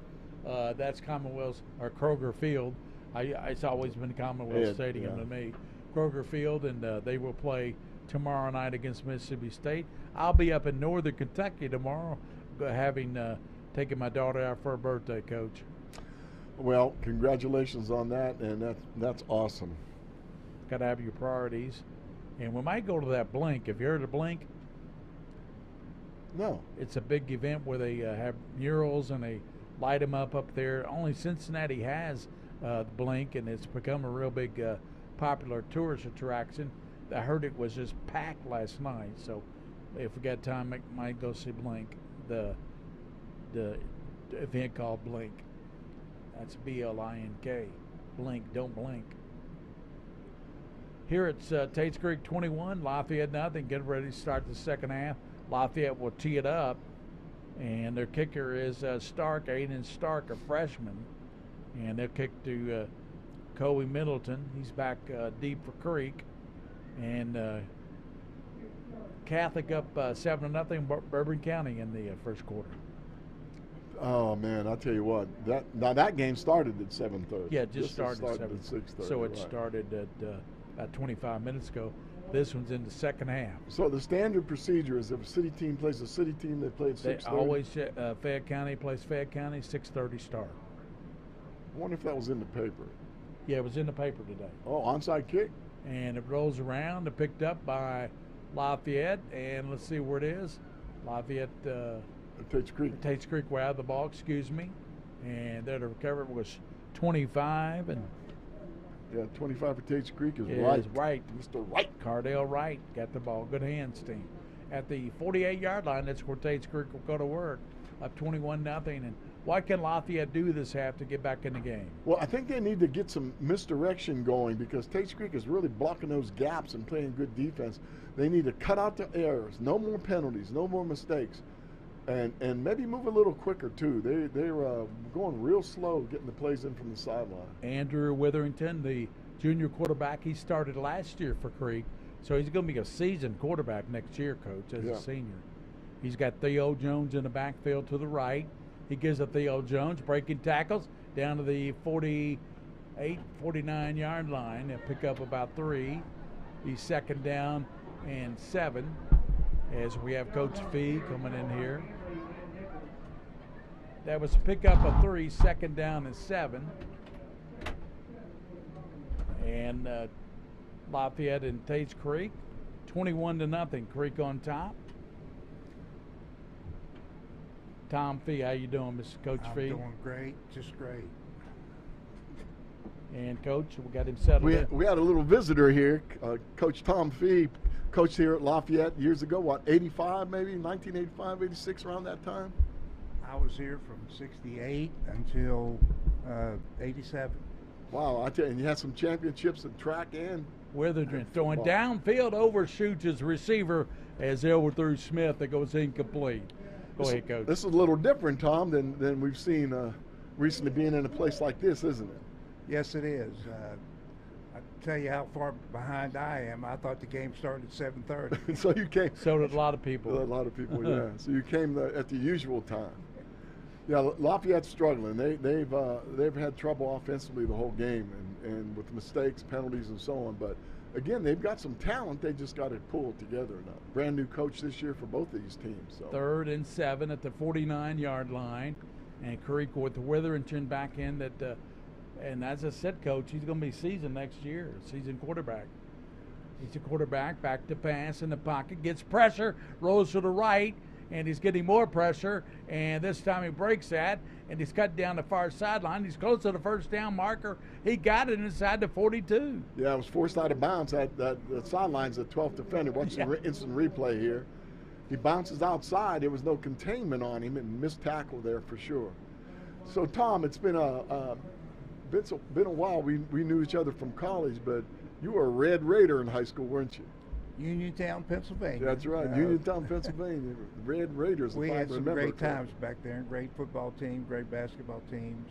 Yeah, he's a Western Pennsylvania dude too, like I am. So. I understand. But we're located here in the city now. You have a grandson that's playing football.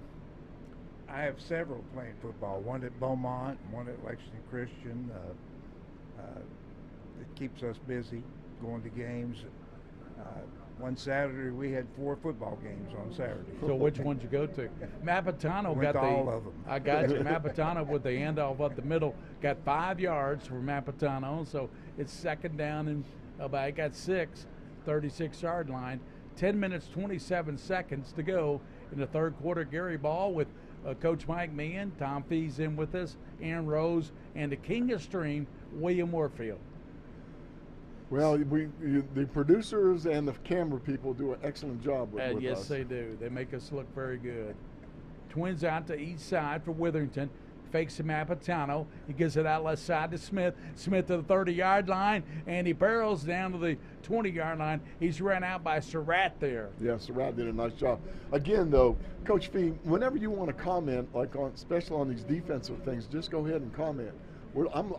I'm concerned that the contain is just not there.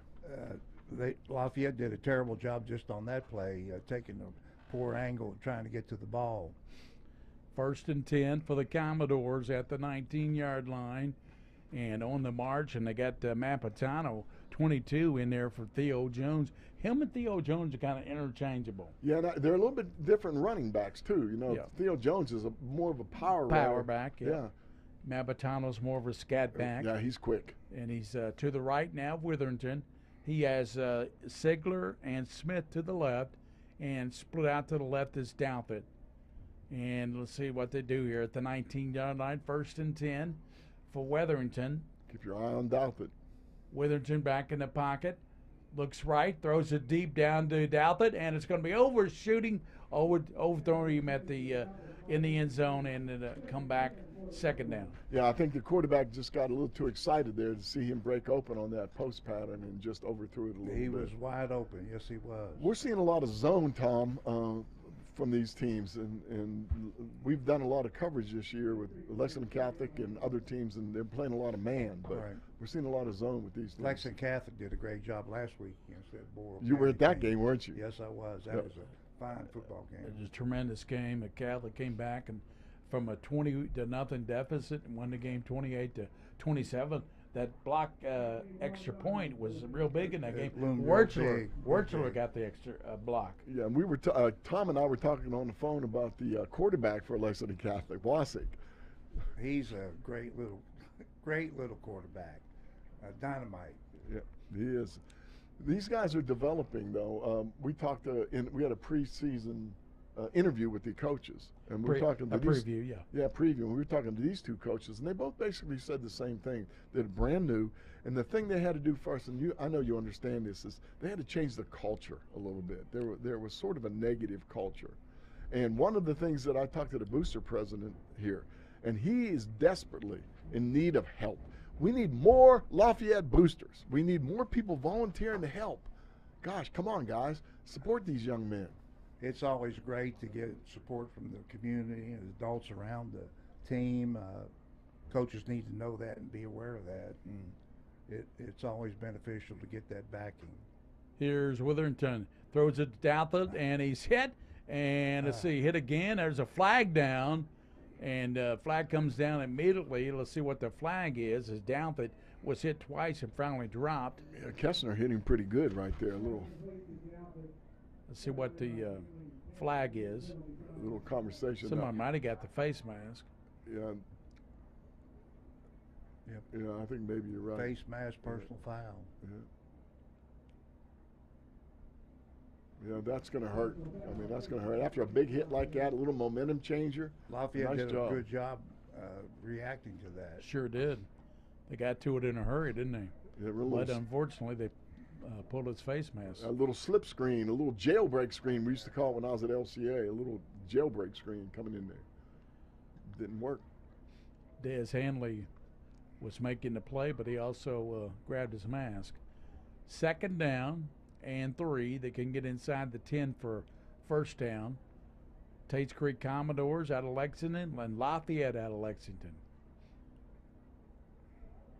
Witherington, he switches Jones. I like that, Gary. See, they're isolating Douthit on the right side over there. You got to watch Douthit. He's got 6 touchdown catches, looking for his 7th.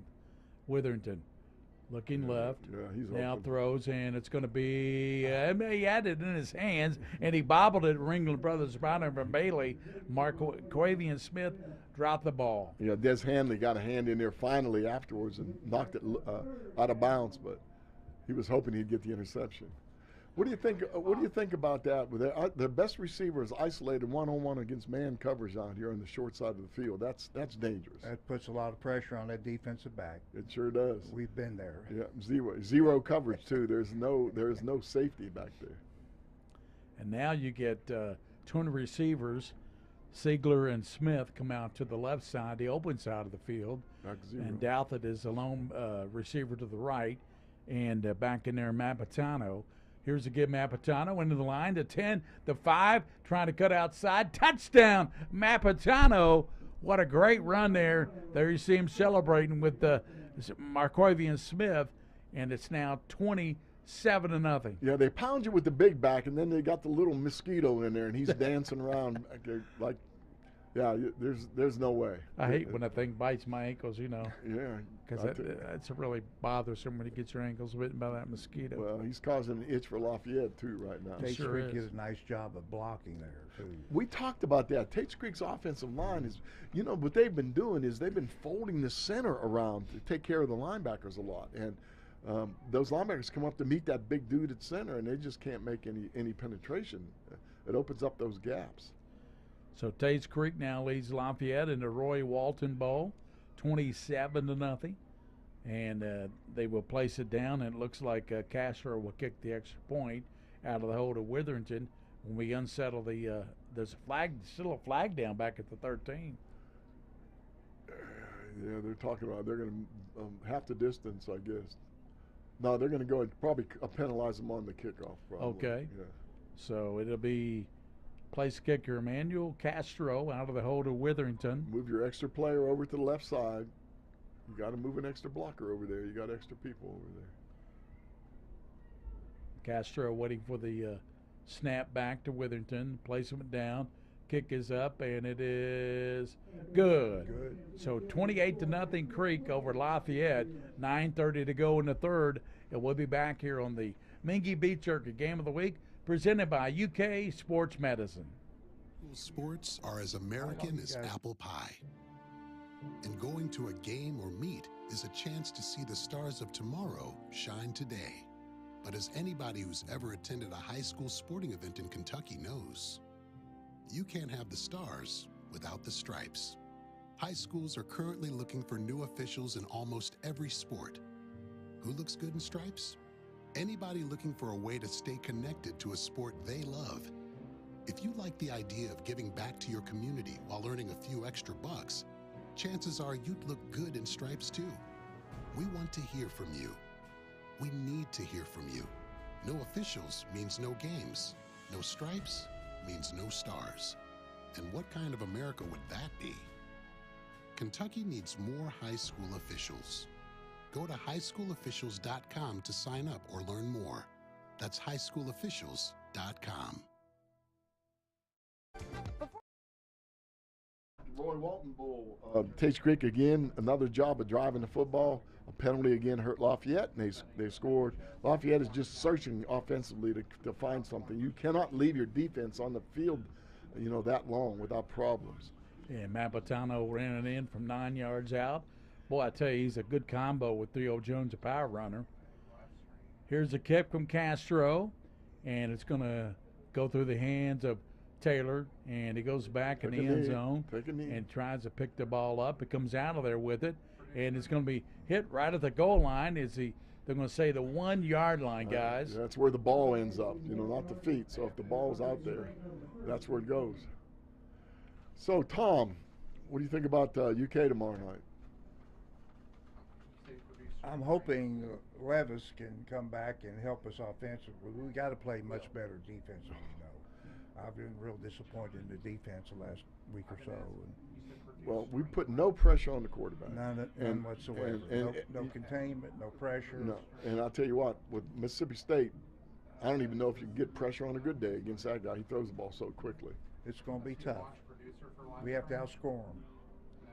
That's probably true, Gary. We have to outscore him. Matt King and Levis say we'll play tomorrow night. He got the go-ahead unless something happened today with his toe. He's got turf toe, I understand. Oh, that's tough. That retired Jack Lambert. King out of the shotgun. First down, back in the end zone. Fakes now, throws it out of there, and throws it incomplete to the 10-yard line. So he was trying to go with the far side. That was an opportunity to Wide get out open of the hole. Receiver there, they missed. Yeah, that was their opportunity to get out of the hole. You don't want to punt the ball from here. They do have a really good center on punt snaps. We noticed that early in the game. But when you're a punter and your heels are on that back end zone line, yeah, it is nerve-wracking. You don't want to punt from there because nothing good can happen. Nothing. All bad, right? That's right. So King now second down for Matt King. He's a 5'10" junior quarterback, waiting for the snap, gets a snap, fakes in the line, and he throws it, and he's got a receiver incomplete. And that's number 9, Coach, a backup receiver in there. Number 9 for Lafayette is Jarber, Nehemiah Jarber, a junior receiver. You got to make those catches there. That's the way to get out of the hole. And that's a tough position to be in right there. It is. As a wide receiver, you expect to get hit when you go across the middle like that. The only big question in this game, where Lafayette has the ball, if they can get going here, they'll give Tates Creek good position. If Tates Creek scores again, will they go for 2 to make it 36-0 and have a running clock? I think they would, yes. Do they? Yeah, I think you'll go for 2 because they went for 2 earlier. So here's King. That last pass should have been called. It should have been. Here's King. He sends a man in motion to the near side. He's bumping the man out on defense. Murray, and he's back in the pocket. Intercepted, and it'll be a pick 6. And who got it? It was Siegler who got the pick 6. A 1-yard pick 6 for Thomas Siegler. It's 34-0. Look at Siegler come in. He just steps right in front and read it the whole way. He has had a very good game for this Tates Creek team. So you liking him as our star of the game? So far, I would think so. We're not supposed to say that early, though. I know, but he's one of the candidates. You're gonna get me in trouble. We can say candidate, Yeah. We're not saying he won it. Yeah. For all the critics out there. Great play. Well, that was it. You read that one all the way, didn't he, Coach? Yeah, he read it. He slid out on that screen. running the screen on the goal line is not a bad idea. I've seen it done many times in the pros and in college. You get good yardage on those plays because your defensive line are so anxious to get in there and maybe get a safety out of it, get their name in the paper. Creek thinks they're not through scoring because they're not going to go for two. They're going to kick the extra point. It's 34-0. Remember, if they made it 36, it'd be a running clock. Right. In high school ball, they get the rule there. The kick is up, and it is going to be true. 35-0. Creek on top of Lafayette. 9:08 to go in the third quarter.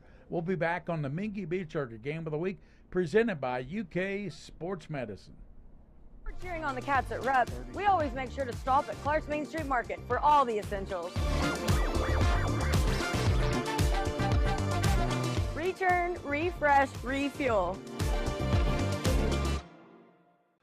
Garage a total nightmare? Live the dream with Hello Garage. We're talking flooring, storage, and more, all in just about a day.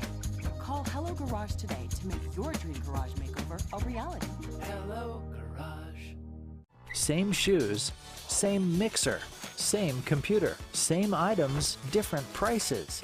So why would you pay more for the same thing? Lexington Diagnostic Center and Open MRI can save you 30 to 60% compared to the costs of local hospitals. We have a state-of-the-art facility in the Lexington area. We believe that every patient deserves the best in affordable, quality care.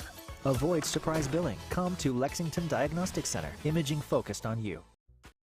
Welcome back here to the Mingua Beef Jerky Game of the Week, brought to you by UK Healthcare.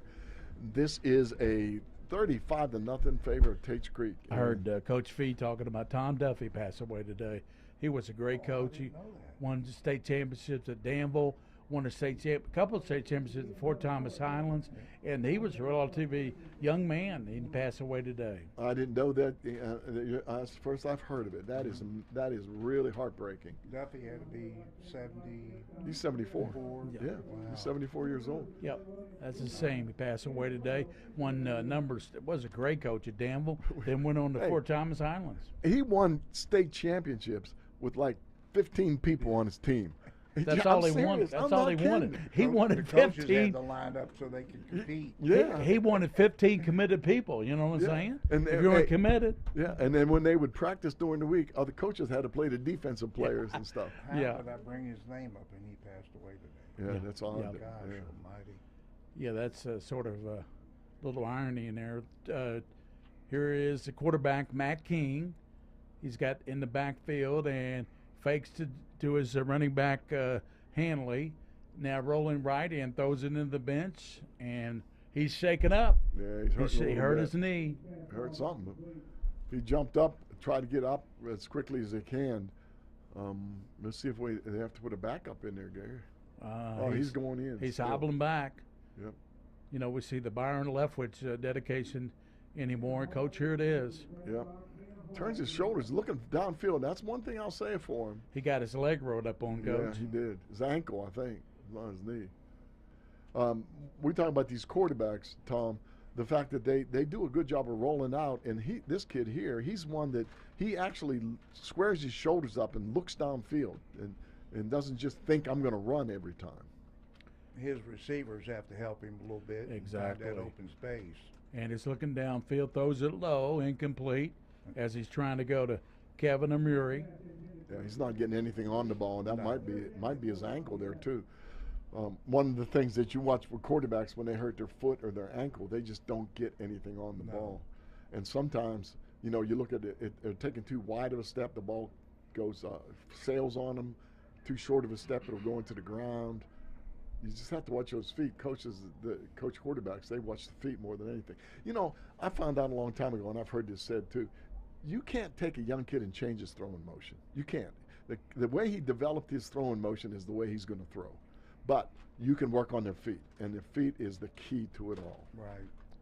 3rd down and 10 at the 20-yard line for Lafayette. Fake into the line. He's rolling left, gets a block, and he's going to take it to the 35 and ran out by the guy who's got the pick six, Sigler, at the 36-yard line. Nice play there. Yeah, and I think it was a really nice block on the outside by Jarber. I think it was a nice hold too, Coach. It was.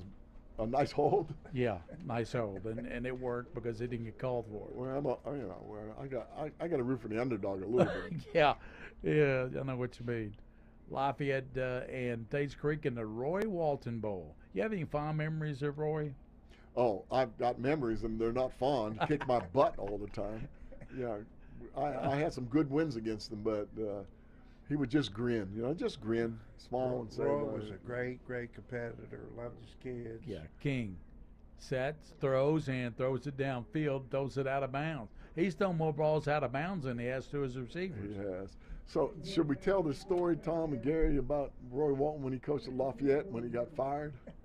Yeah, tell it. All right. Okay, so he got fired up in a game, got excited on the sideline, and came out and tackled a kid that was running a punt back or something. I don't know the exact details.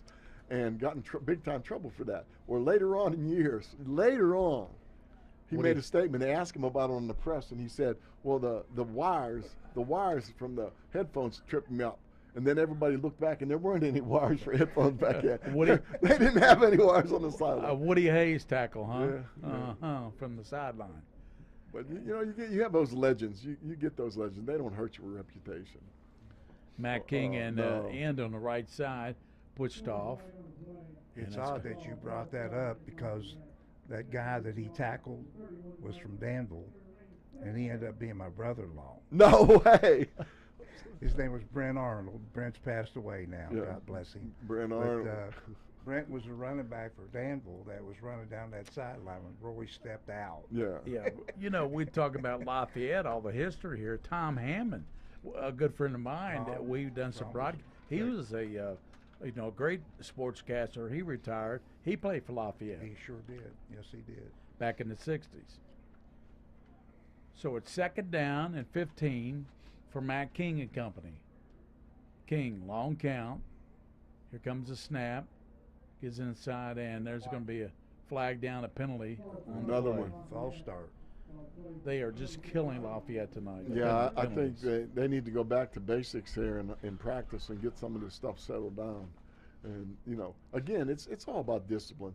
One of the things that we did that when I was coaching is if we had a problem with that, it wasn't one like running people like, doing touch and goes or any of that stuff.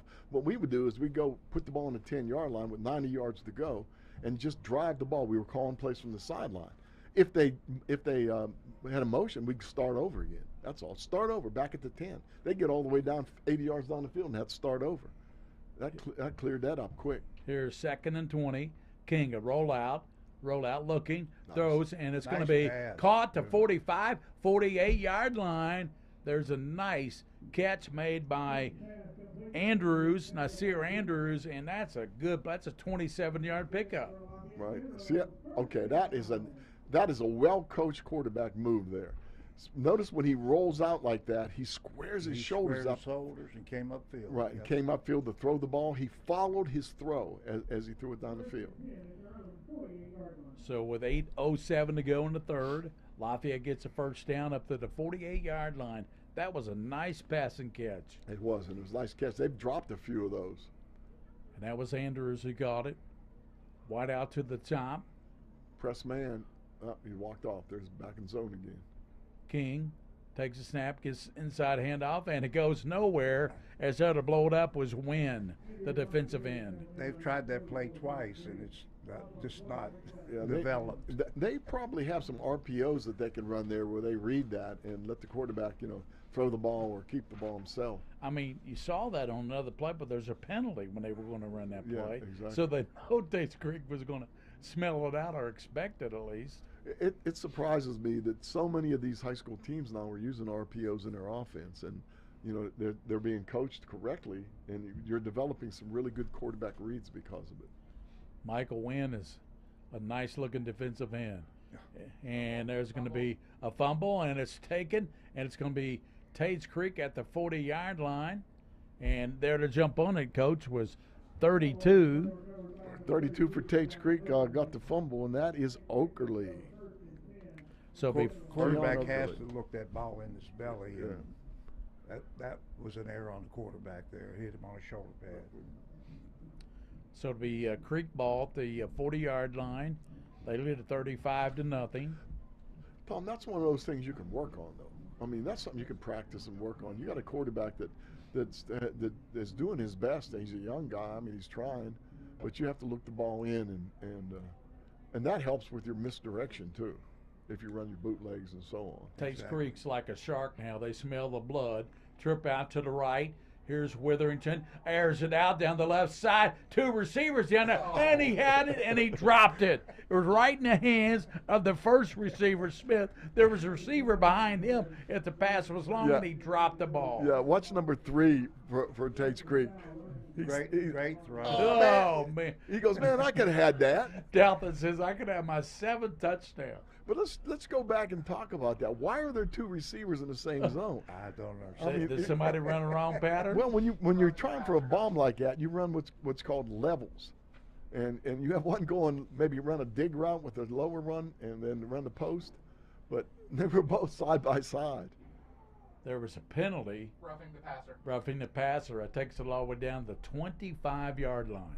So they're already in. Would you say they're in field goal range? Well, yeah, I'd say so. They're pretty close to it. The kicker has been doing a good job on those extra points, putting the ball pretty high. Doubt says, I'm going to go out here and split out to the right by myself. What's his Tates Creek Number 7, you go on the other side of the field. Yeah. Number 7 it isn't even in there as a coach. They got 4. Here's a pass down the middle, and it can't be called, and that is the incomplete pass, and it was intended for Sigler, who has a pick 6. Yeah, it looks like he threw behind him a little bit on that one. Yeah. Yeah, let's get replay.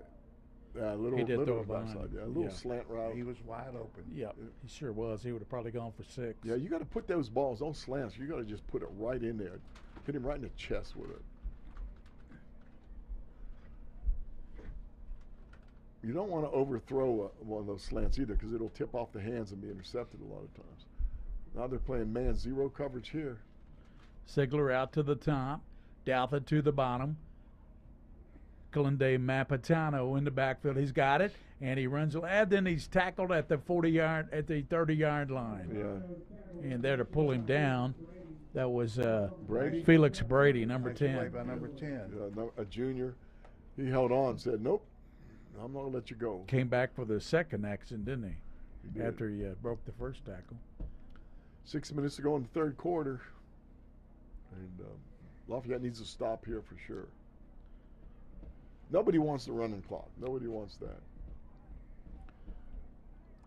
Tates Creek Commodores, Lafayette Generals. You said it's like the Army-Navy game. That's right. Where's Douthat at? Find Douthat. He is out to the top.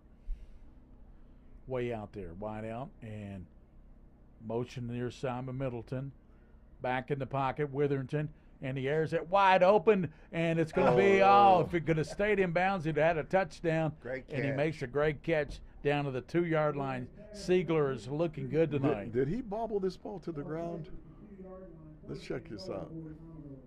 No, he had possession of it, Coach. Yeah. If he would have kept his pattern straight, he would have ran into the end zone. He ran out of bounds the sideline that time, got him. Well, the quarterback throws that ball to that front pylon on those distance throws like that. So. You see they got Theo Jones, or power back in there, don't you, number 6? I think he's probably going to carry the ball here. And Andrew Witherington, the junior quarterback, says something to Jones.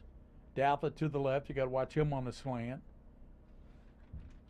Witherington fakes, rolls left, tries to get in the pylon, and he gets in. Touchdown. Yep, he did. He just got to the pylon. He makes it 41-0, and now from here on out we have a running clock. Yep, he just gets there to the pylon, reaches the ball out to the inside of the pylon. All you had to do is hit the pylon. That's the right. pylon is in the goal, inbounds. Exactly. 41-0, 5:40 to go in the ball game, and in the third quarter, and Castro comes in for he's been busy tonight, Coach. He's been very busy. He's done a pretty good job, too. Well, William King of Stream will be in Pikeville for the Blue-White game next week. So we'll take the week off. We'll come back in 2 weeks with Boyle County and Douglas. Will be our game. And they bobble the punt or the extra point, and Witherton's going to throw it in the end zone, and they make it, and it's going to be called by Siegler, the 2-point conversion. It's wow. Siegler, how do you get that open? I mean, there's the safety. The safety revolves over to try to get in on the tackle. Ziegler made a good play too, backing off. Yes, he sure did. Yeah. So it's 43-0 with the clock running on the Mingua Beef Jerky Game of the Week. Wait a minute. Hold the phone, as they say. Hold the phone, as they say. I think those officials are talking about whether they had offensive lineman downfield on that. Well, even if it is, it's still a running clock. William wants to show the cheerleaders. Go back up. Will, go to the play. Go to the play, please. I think they're talking on the field. Officials are still talking about it. Oh, no, they're kicking now to Lafayette. 4:15 to go in the game. Clock running in the third quarter. Speaking of officials, we've said this before. People out there, if you're a young man or young woman and you know the game of football, take that test, go to the classes, and become a football official. I'm afraid that next year, Tom, that they're going to have to postpone games or call games off because they don't have enough officials. What they're having to do is play a lot of Thursday night games. Yeah. Because Friday, they don't have enough officials. And Taylor, ball goes through his hands, picks it up, 5, 10, and he's coming up to the 15. Gets a block, and he third. Nice return by Taylor. Nice recovery there. And the play was made in a nice play, but Taylor made a nice job returning that ball. Yeah, but I'm afraid there's another penalty. It looked to me like one of the Lafayette players cracked back and blocked below the waist. Not cracked back, but turned back and blocked below the waist. And that's going to be the call. Yep. You can't do that, people. Not anymore. Those days are over. And Catholic was playing Bourbon tonight. They were up in the first quarter. Aaron, do we have a score in that one? I can get it for you real quick. Okay, it was 7-0 Catholic. And Catholic now number 1 in the state in 4A after beating Boyle County. And their RPI after beating Boyle County went up to number 1 in 4A. Yeah, that's good. They'll have home real important. Home field advantage. Lexington Catholic is up 14-0. 14-0 Catholic now. Woodford and Collins are tied at 14. Woodford and Collins is tied, and Collins has that quarterback. He's up for Mr. Football. Yeah, I've heard about that. Catholic did a nice job last week. Yeah. Walker Hall. Hall. He's a tough kid. Yes, he is. He's the player that's made the difference in that team because they've not had that in the past. That guy that can run the ball down close, especially in the red zone. Henry Clay 19, Paul Orange Dunbar 14 in the fourth. Henry Clay up 19-14 over Dunbar. Come on, Bulldogs. In this game, the clock running, we have only 2 minutes to go in the third. And Matt King, the junior quarterback, with twins on both sides, sends motion now. He sets up a screen. It's called at the 15 to the 20-yard line. Again, another little screen play is pretty good. I think the idea is to throw the ball at the receiver while he's going toward the line of scrimmage. Backup receiver in there, 14 for Lafayette. 14 for Lafayette is Barrow, Isaac Barrow. He is a sophomore. Isaac Barrow with the catch. Picked up 8 yards, 2nd and 2, minute 20 to go. Third quarter, I am standing up in the Whitaker Bank broadcast studio because I can do that. Minute 10 to go and in the third. And here's a handoff right side, and he bowls his way up close to the first. That's Mackay Taylor. Nice run by Taylor. Yeah, he put his head down there on Cooper Jackson, and Cooper Jackson, a sophomore, 5'7", just kind of knocked him down there. Let's see, number 3 for Lafayette. Number 3 for Lafayette is Pierre Louis. Oh, okay. The guy with 3 names. Yeah. He was the ball carrier. We were giving Mackay Taylor. We giving the starters, and then they change it on us, Coach. Yeah, that's all right. You know, we're adaptable. We're adaptable. 33 seconds to go. Third quarter. 43-0. This score really surprises me. Yeah, it's not what I expected either. Quarterback King. There you go. Pass near side, caught, and in knocked out of bounds. That was Taylor on the catch. Yeah, I think the guy who caught the ball is down too. Yeah, on the sideline, he's down. Looks injured. Clock running. It's going to run out here in the third. Yeah. Down to 1 second, and the clock is out, and that's in the third. And we got a special reading by Coach Mike Meehan. All right, with Kentucky's largest group of sports medicine fellowship-trained physicians, UK Sports Medicine provides a multidisciplinary team to ensure student-athletes receive the best possible care. UK Sports Medicine offers a walk-in clinic at their Turfland location for acute sports injuries, Monday through Friday from 7 to 8 a.m. For more information or to schedule an appointment, call UK Sports Medicine at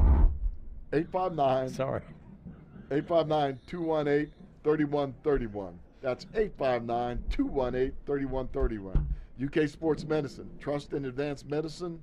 We get you back in the game. That's on 2195 Harrodsburg Road. The player is down. That's Taylor. Nice job. Great job, Coach. You know what? You can tell you've been doing this for a while. Well, just reading. But you know what? Okay, all kidding aside, UK Sports Medicine does one heck of a job. They really do. We are both familiar with them. Jenny Williams is the UK trainer from Lafayette, so she's working now on Taylor. And you got UK trainer from Tates Creek, and I'm trying to remember her name. She's a blonde-haired girl. Yeah, they do. For UK. Tom, when you were coaching, I'm sure you had trainers for times there. Athletic trainers. Excuse me. Don't call them trainers. They're real sensitive about that. They're athletic trainers. We had student athletic trainers that we always had a doctor on the sideline. Right. In fact, Dr. Ted Ballard was one of our team doctors that was very faithful in being there every game because his son played. He had two sons that actually played for Lafayette. Yeah. So if my son played, I'd be on the sideline too, watching them very carefully. My three sons played. I was on the sideline too, and I was just trying to make sure I didn't favor him. Yeah, but Ben Meehan was tough. He'd play if somebody knocked his foot off. That's true. And there's a run by Lafayette up to the 42-yard line. Well, I was very fortunate. I had a son that played for a great coach at Dunbar. And who was that? That was you. 20. That was me. 20 for Lafayette. Yeah, number 20 for Lafayette is Cooper Jackson. And Jackson's the one who ran that ball. Yeah, your son was a really good athlete too, and he was smart. Daggone, was he smart? Just like Ben Meehan. Really enjoyed coaching those guys like that. They become leaders too.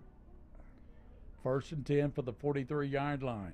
King fakes, throws, and it's going to be picked off, intercepted. And there to pick it off was Kobe Middleton. Picked it off. He stepped right in front of that play and make the interception. Watch this replay. Great read. It's a great job on these replays. Boom. He read it right from the get-go, didn't he? Came up, stepped in front, made a good interception. Tates Creek may be making a statement now, even though the record doesn't show that they'll be a tough out in the playoffs. Yeah, they will be. They are making a statement in this game for sure. Lafayette has struggled the whole game, and the Generals just need to correct some mistakes and just get better. That's all. Just get better. Every practice, you have to step up and be a little better than the last time. Yeah. Check out the Scholastic Ball Report. That'll be Sunday at noon. Brian Station is the team of the week, and we got a scholar athlete from Bourbon County. Sunday at noon on the CWKYT, Coach. I watch it all the time. 1st and 10 at the 49-yard line, and see what we got here. The official on this side threw the flag, so. Too many, he was counting the players. Mm-hmm. You got to try to play with 12 maybe, do a little bit better. There's only 11 out there. Running clock, of course, stops during penalties and when referees call timeouts. 9 minutes and 42 seconds remain. Tates Creek up 43-0. Coach will have next week off. King of Stream will be doing the blue-white basketball game for UK. Down in Pikeville, right? Yeah, he'll be streaming that in Pikeville. He might have a game Friday night, so stay tuned. He might have a good game down in the Pikeville area. And then in 2 weeks, you and I will have the gargantuan game between Frederick Douglass and Boyle County. That should be a great game. Back to pass, and the quarterback, Witherington, he fires, and it's going to be caught. Nice. Doubt it, and it's get down to the 5 to Nice the 10-yard line. He tried to tightrope that sideline, didn't he? Yeah, he did, and what a great catch. It was a baseball catch. He Catches caught that ball right off the top of the Look at turf. this. Look at that. Huh. That is good hands right there. And there's going to be holding against Bring it Creek. back. So as you said, Coach, hold the phone. Hold the phone. Yet another one. Hold there. the phone. We got to bring it back. Yep, bring it back. I tell you, these penalties have really Lafayette's really been it's really been costly for Lafayette. Yeah, and this is the first time it's been costly for Tates Creek. Yeah, actually. you know, with just 8 minutes, we really thank Tom Fee for sitting in with his coach. Oh, this has been a pleasure. This Yep. has been fun. Yeah, we don't. Tom and I don't talk as much now. Something like that happened with Tom Duffy makes you really wonder. I wonder how Marty Joyce is doing. You know, Marty and Tom are good friends. And we'll be thinking about the UK Healthcare Player of the Game after the game. And Coach, it's tough. It could be 3 different people as far as I'm concerned for Tates Creek. Yeah. So Andrew Witherington, junior quarterback, gives inside to Jones. Jones stands away 45. He's at the 50. 45 run out of bounds, and he's run out of bounds right there.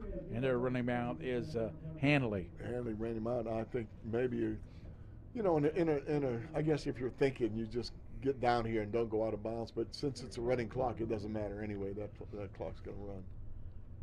7:32 to go in the ball game. 43-0.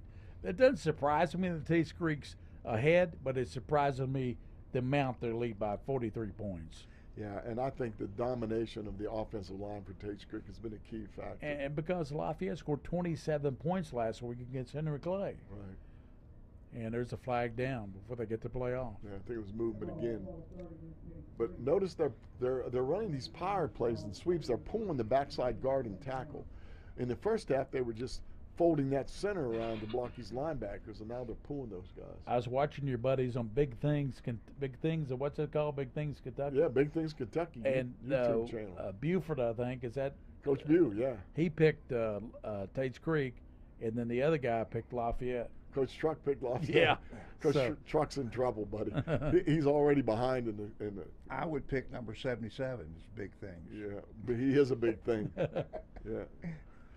You know, those guys do a good job, though. They fill a certain vacuum in football in sports. You've been on with them before, haven't you? Yeah, Coach? they're great guys. They're fun. Twins to the near side, second down, 6 minutes, 15 seconds. High snap to Witherington. He fires it down the left sideline, and it's going to be, almost picked up, but he was out of bounds.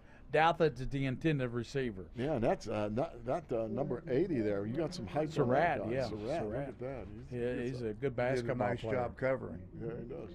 He's a good basketball. You saw him go up for the rebound there. Yeah. I think that his brother's 6'9". He's with the UK basketball team now. He's not on the team, but he's helping the team. He played at Lafayette. He was a 6'9" center. We were a good ball player. Third down. Clock running, 5:39 to go in the game. We have to think about our player of the game, UK Healthcare, after the game. We'll let Coach Fee pick him. He put him in trouble. Twins of both sides for Witherington. Waiting for the snap. Did they jump? Yes, they did. Lafayette jumped. There's no reason for that. Come on, guys.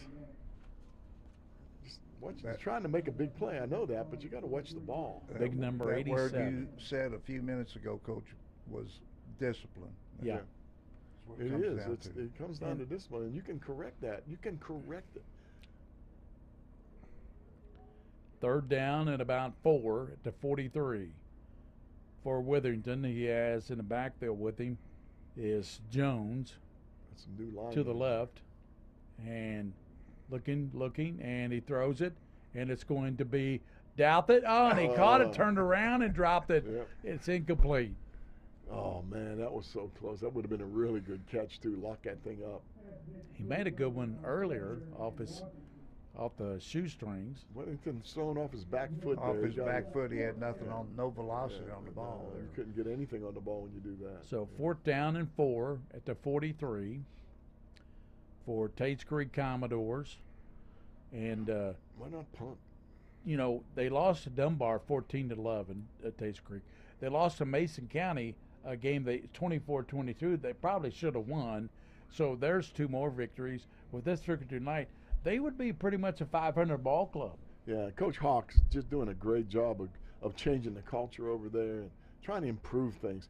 Tommy, one thing Coach Hawks doing at Tates Creek is he's doing things outside of football. They have a men's group going now where some of the coaches are involved with helping mentor these kids and so on.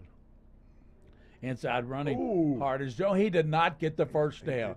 He was stuffed there by Hanley. Hanley did a good job, boy. Des just, man. Right at the 39-yard line. Let's see. Yeah, Des put him in the roach position. Bam. That was nice tackle. Hey, Aaron, what would we call that in wrestling? Yeah. I don't know what we would call it. It almost looked like the equivalent of what they would call the spear, just, you know. Almost, he says almost a spear. Yeah, no, that's a roach position. You ever see a dead roach laying on his back, both arms and legs all curled up? Oh, Coach, what do you come up with them? Last week you came up with Kenny Mackley throwing hay out of there. Or Gore. Gore was a good one too. Lafayette gets the ball back at the 41, and the quarterback King airs it out, incomplete. Yeah, that's desperation. You're just trying to get something, something you can say positive. But again, Coach Lawson will get in together. I mean, he's been here a while, and he knows these kids and so on. I don't know what his staff is like. I don't know whether he kept the old staff or what, but sometimes that's important, maybe to just get a key figure. Yeah, it was kind of a coaching dilemma because Ethan Ashley took the Lafayette job, and he stepped down just a week later to go to Frankfurt, and then they had to find somebody to coach the team. Right. King. Taylor, and that's incomplete. We're going to be under 2 minutes here. So, all right, Gary, I guess we should do the dirty work. Player of the game. Player of the game. We got to look at some of those stats, maybe. I do like the quarterback. I think he's done a pretty good job. But I think Thomas Siegler has done it on both sides of the ball, has a pick six, has a nice catch down here on the near side at the goal line. That would have been a touchdown if he stayed. So my vote goes to Thomas Siegler. I think so too, and he's also had a lot of tackles on defense. So we'll get number 13 here as our UK Healthcare Player of the Game. 3rd down, 1:28 to go. And he's hitting the backfield and goes down immediately. And there's a sub in there, number 32 for Tates Creek. That is Oakerley. And Cooper Jackson with the ball carrier. 1:10 to go in the game. And it's 4th down. They'll be punting the ball. And I think we want 13 for Creek. Yeah, Siegler. Yeah, we'll get Siegler in here and put him on a microphone, and we'll give him his award and talk to him a little bit. We're almost down to 50 seconds. I don't know if they could run the clock out. They have to punt it probably. Well, they're just going to run a play. Why would you even punt? That's what I'm thinking, Coach. But they are going to punt it. They are going to punt it. I don't think Tates Creek would try anything. Yeah. And it'll be Gavin Noe back there punting. He's been a busy guy tonight. Yeah. Waiting for the snap. Good snap. Noe gets a low kickoff down to the 30-yard line. It's picked up there and returned to the 40-yard line. And Douthit down the far side to 50. Down all the way down to the 30-yard line. Nice return by Keyshawn Douthit, and that's going to do it for the ball game as the clock will run out. And the Commodores will take a 43-0 victory tonight, Coach, and they'll take it right now, and they'll head over to Tates Creek. Their bus will head over there, but not before we get the star of the game, and that's going to be Thomas Siegler. We're going to drag Mr. State, get him out of here, get him in here real quick and talk to him. So very good, excellent. Tates Creek showed some stuff. And shout out to Tom Fee, and thanks him for sitting in with us. It's been a pleasure. Thank you, Tom. And next time, look at the paper and see what time the game is going to be. I just anticipate it will be 7:30. Thank you, Tom. Thanks, Tom. All right. We'll come back. And the final score, 43 for Tates Creek, nothing for Lafayette. So we'll come back and wrap it up. And then next week, we might have a game down the Pikeville area with King of Stream on the controls. And in the 2 weeks, will be at Boyle County as Frederick Douglass goes calling Frederick Douglass in Boyle County.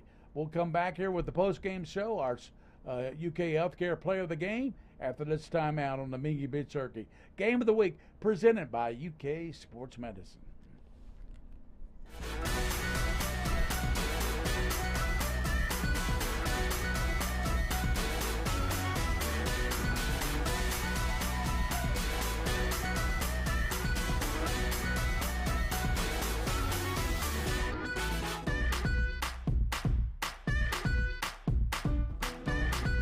Our adventures always start at Clark's Pump and Shop. Clark's Pump and Shop. Return, refresh, refuel.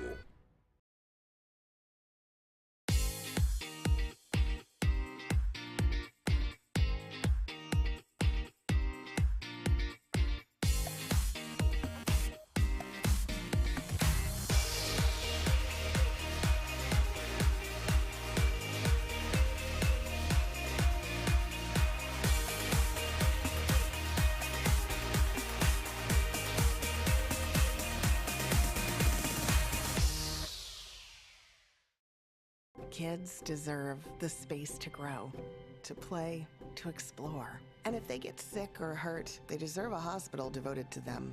This is our promise, the most advanced care possible, with doctors, nurses, therapists, and surgeons who specialize in getting kids back to simply being kids again. We are UK Healthcare's Kentucky Children's Hospital. And for us, the power of advanced medicine is more than saving lives, it's saving lifetimes. Is your garage a total nightmare? It's time to live the dream with Hello Garage. Imagine pulling into your garage with a beautiful durable floor coating, super strong customized storage and organization. We're talking a total garage makeover, all in just about a day, and all from Hello Garage. Call Hello Garage today for your free estimate and make your dream garage a reality. Hello Garage. They say that being a Kentuckian makes you unique. At Whitaker Bank, we agree. We've always been unique. Whitaker Bank understands our communities and its people because we're from here. Kentucky owned, Kentucky based, always has been, always will be. Yeah, you could say we are a unique bank, and we're proud of it. Whitaker Bank, uniquely Kentucky. Neighbor helping neighbor.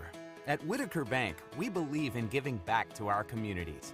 Through our many sponsorships, we help provide our fellow Kentuckians with family-friendly fun and events, and scholarships to help students reach their dreams.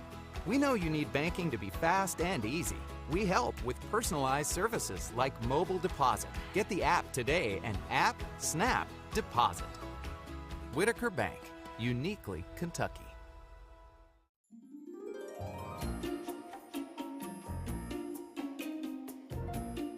Don't forget to pack 5 pairs of clean underwear. Okay,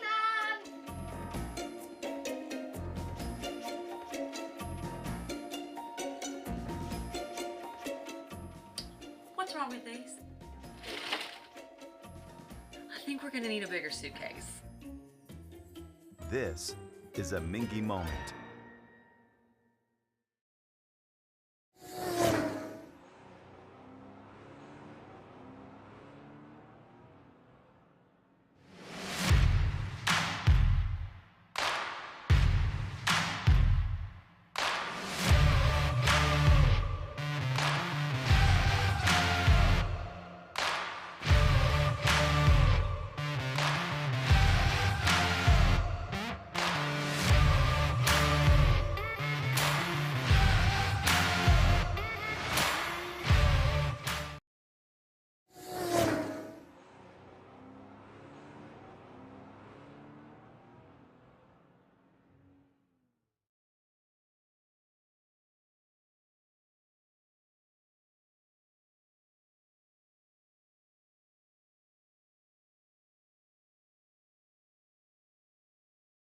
PrepSpin would like to thank these amazing partners. Mingua Beef Jerky, the official game day snack of PrepSpin. UK Healthcare Sports Medicine. Whitaker Bank, uniquely Kentucky. Clark's Pump and Shop, return, refresh, refuel. Hallway Feeds. Atkinson, Sims, and Commode, PLLC. Axia Women's Health, Lexington's Women's Health. The BIM Group. Crown Trophy. Howard Real Estate. Ken's Autos over in Paris. Jimmy's Kentucky Roadshow. Lexington Diagnostic Center and Open MRI. New South Professional Wrestling. Rafferty's. White, Greer, and Maggard Orthodontics. Hello Garage of Central Kentucky. And by the Scholastic Ball Report, celebrating 20 years on TV.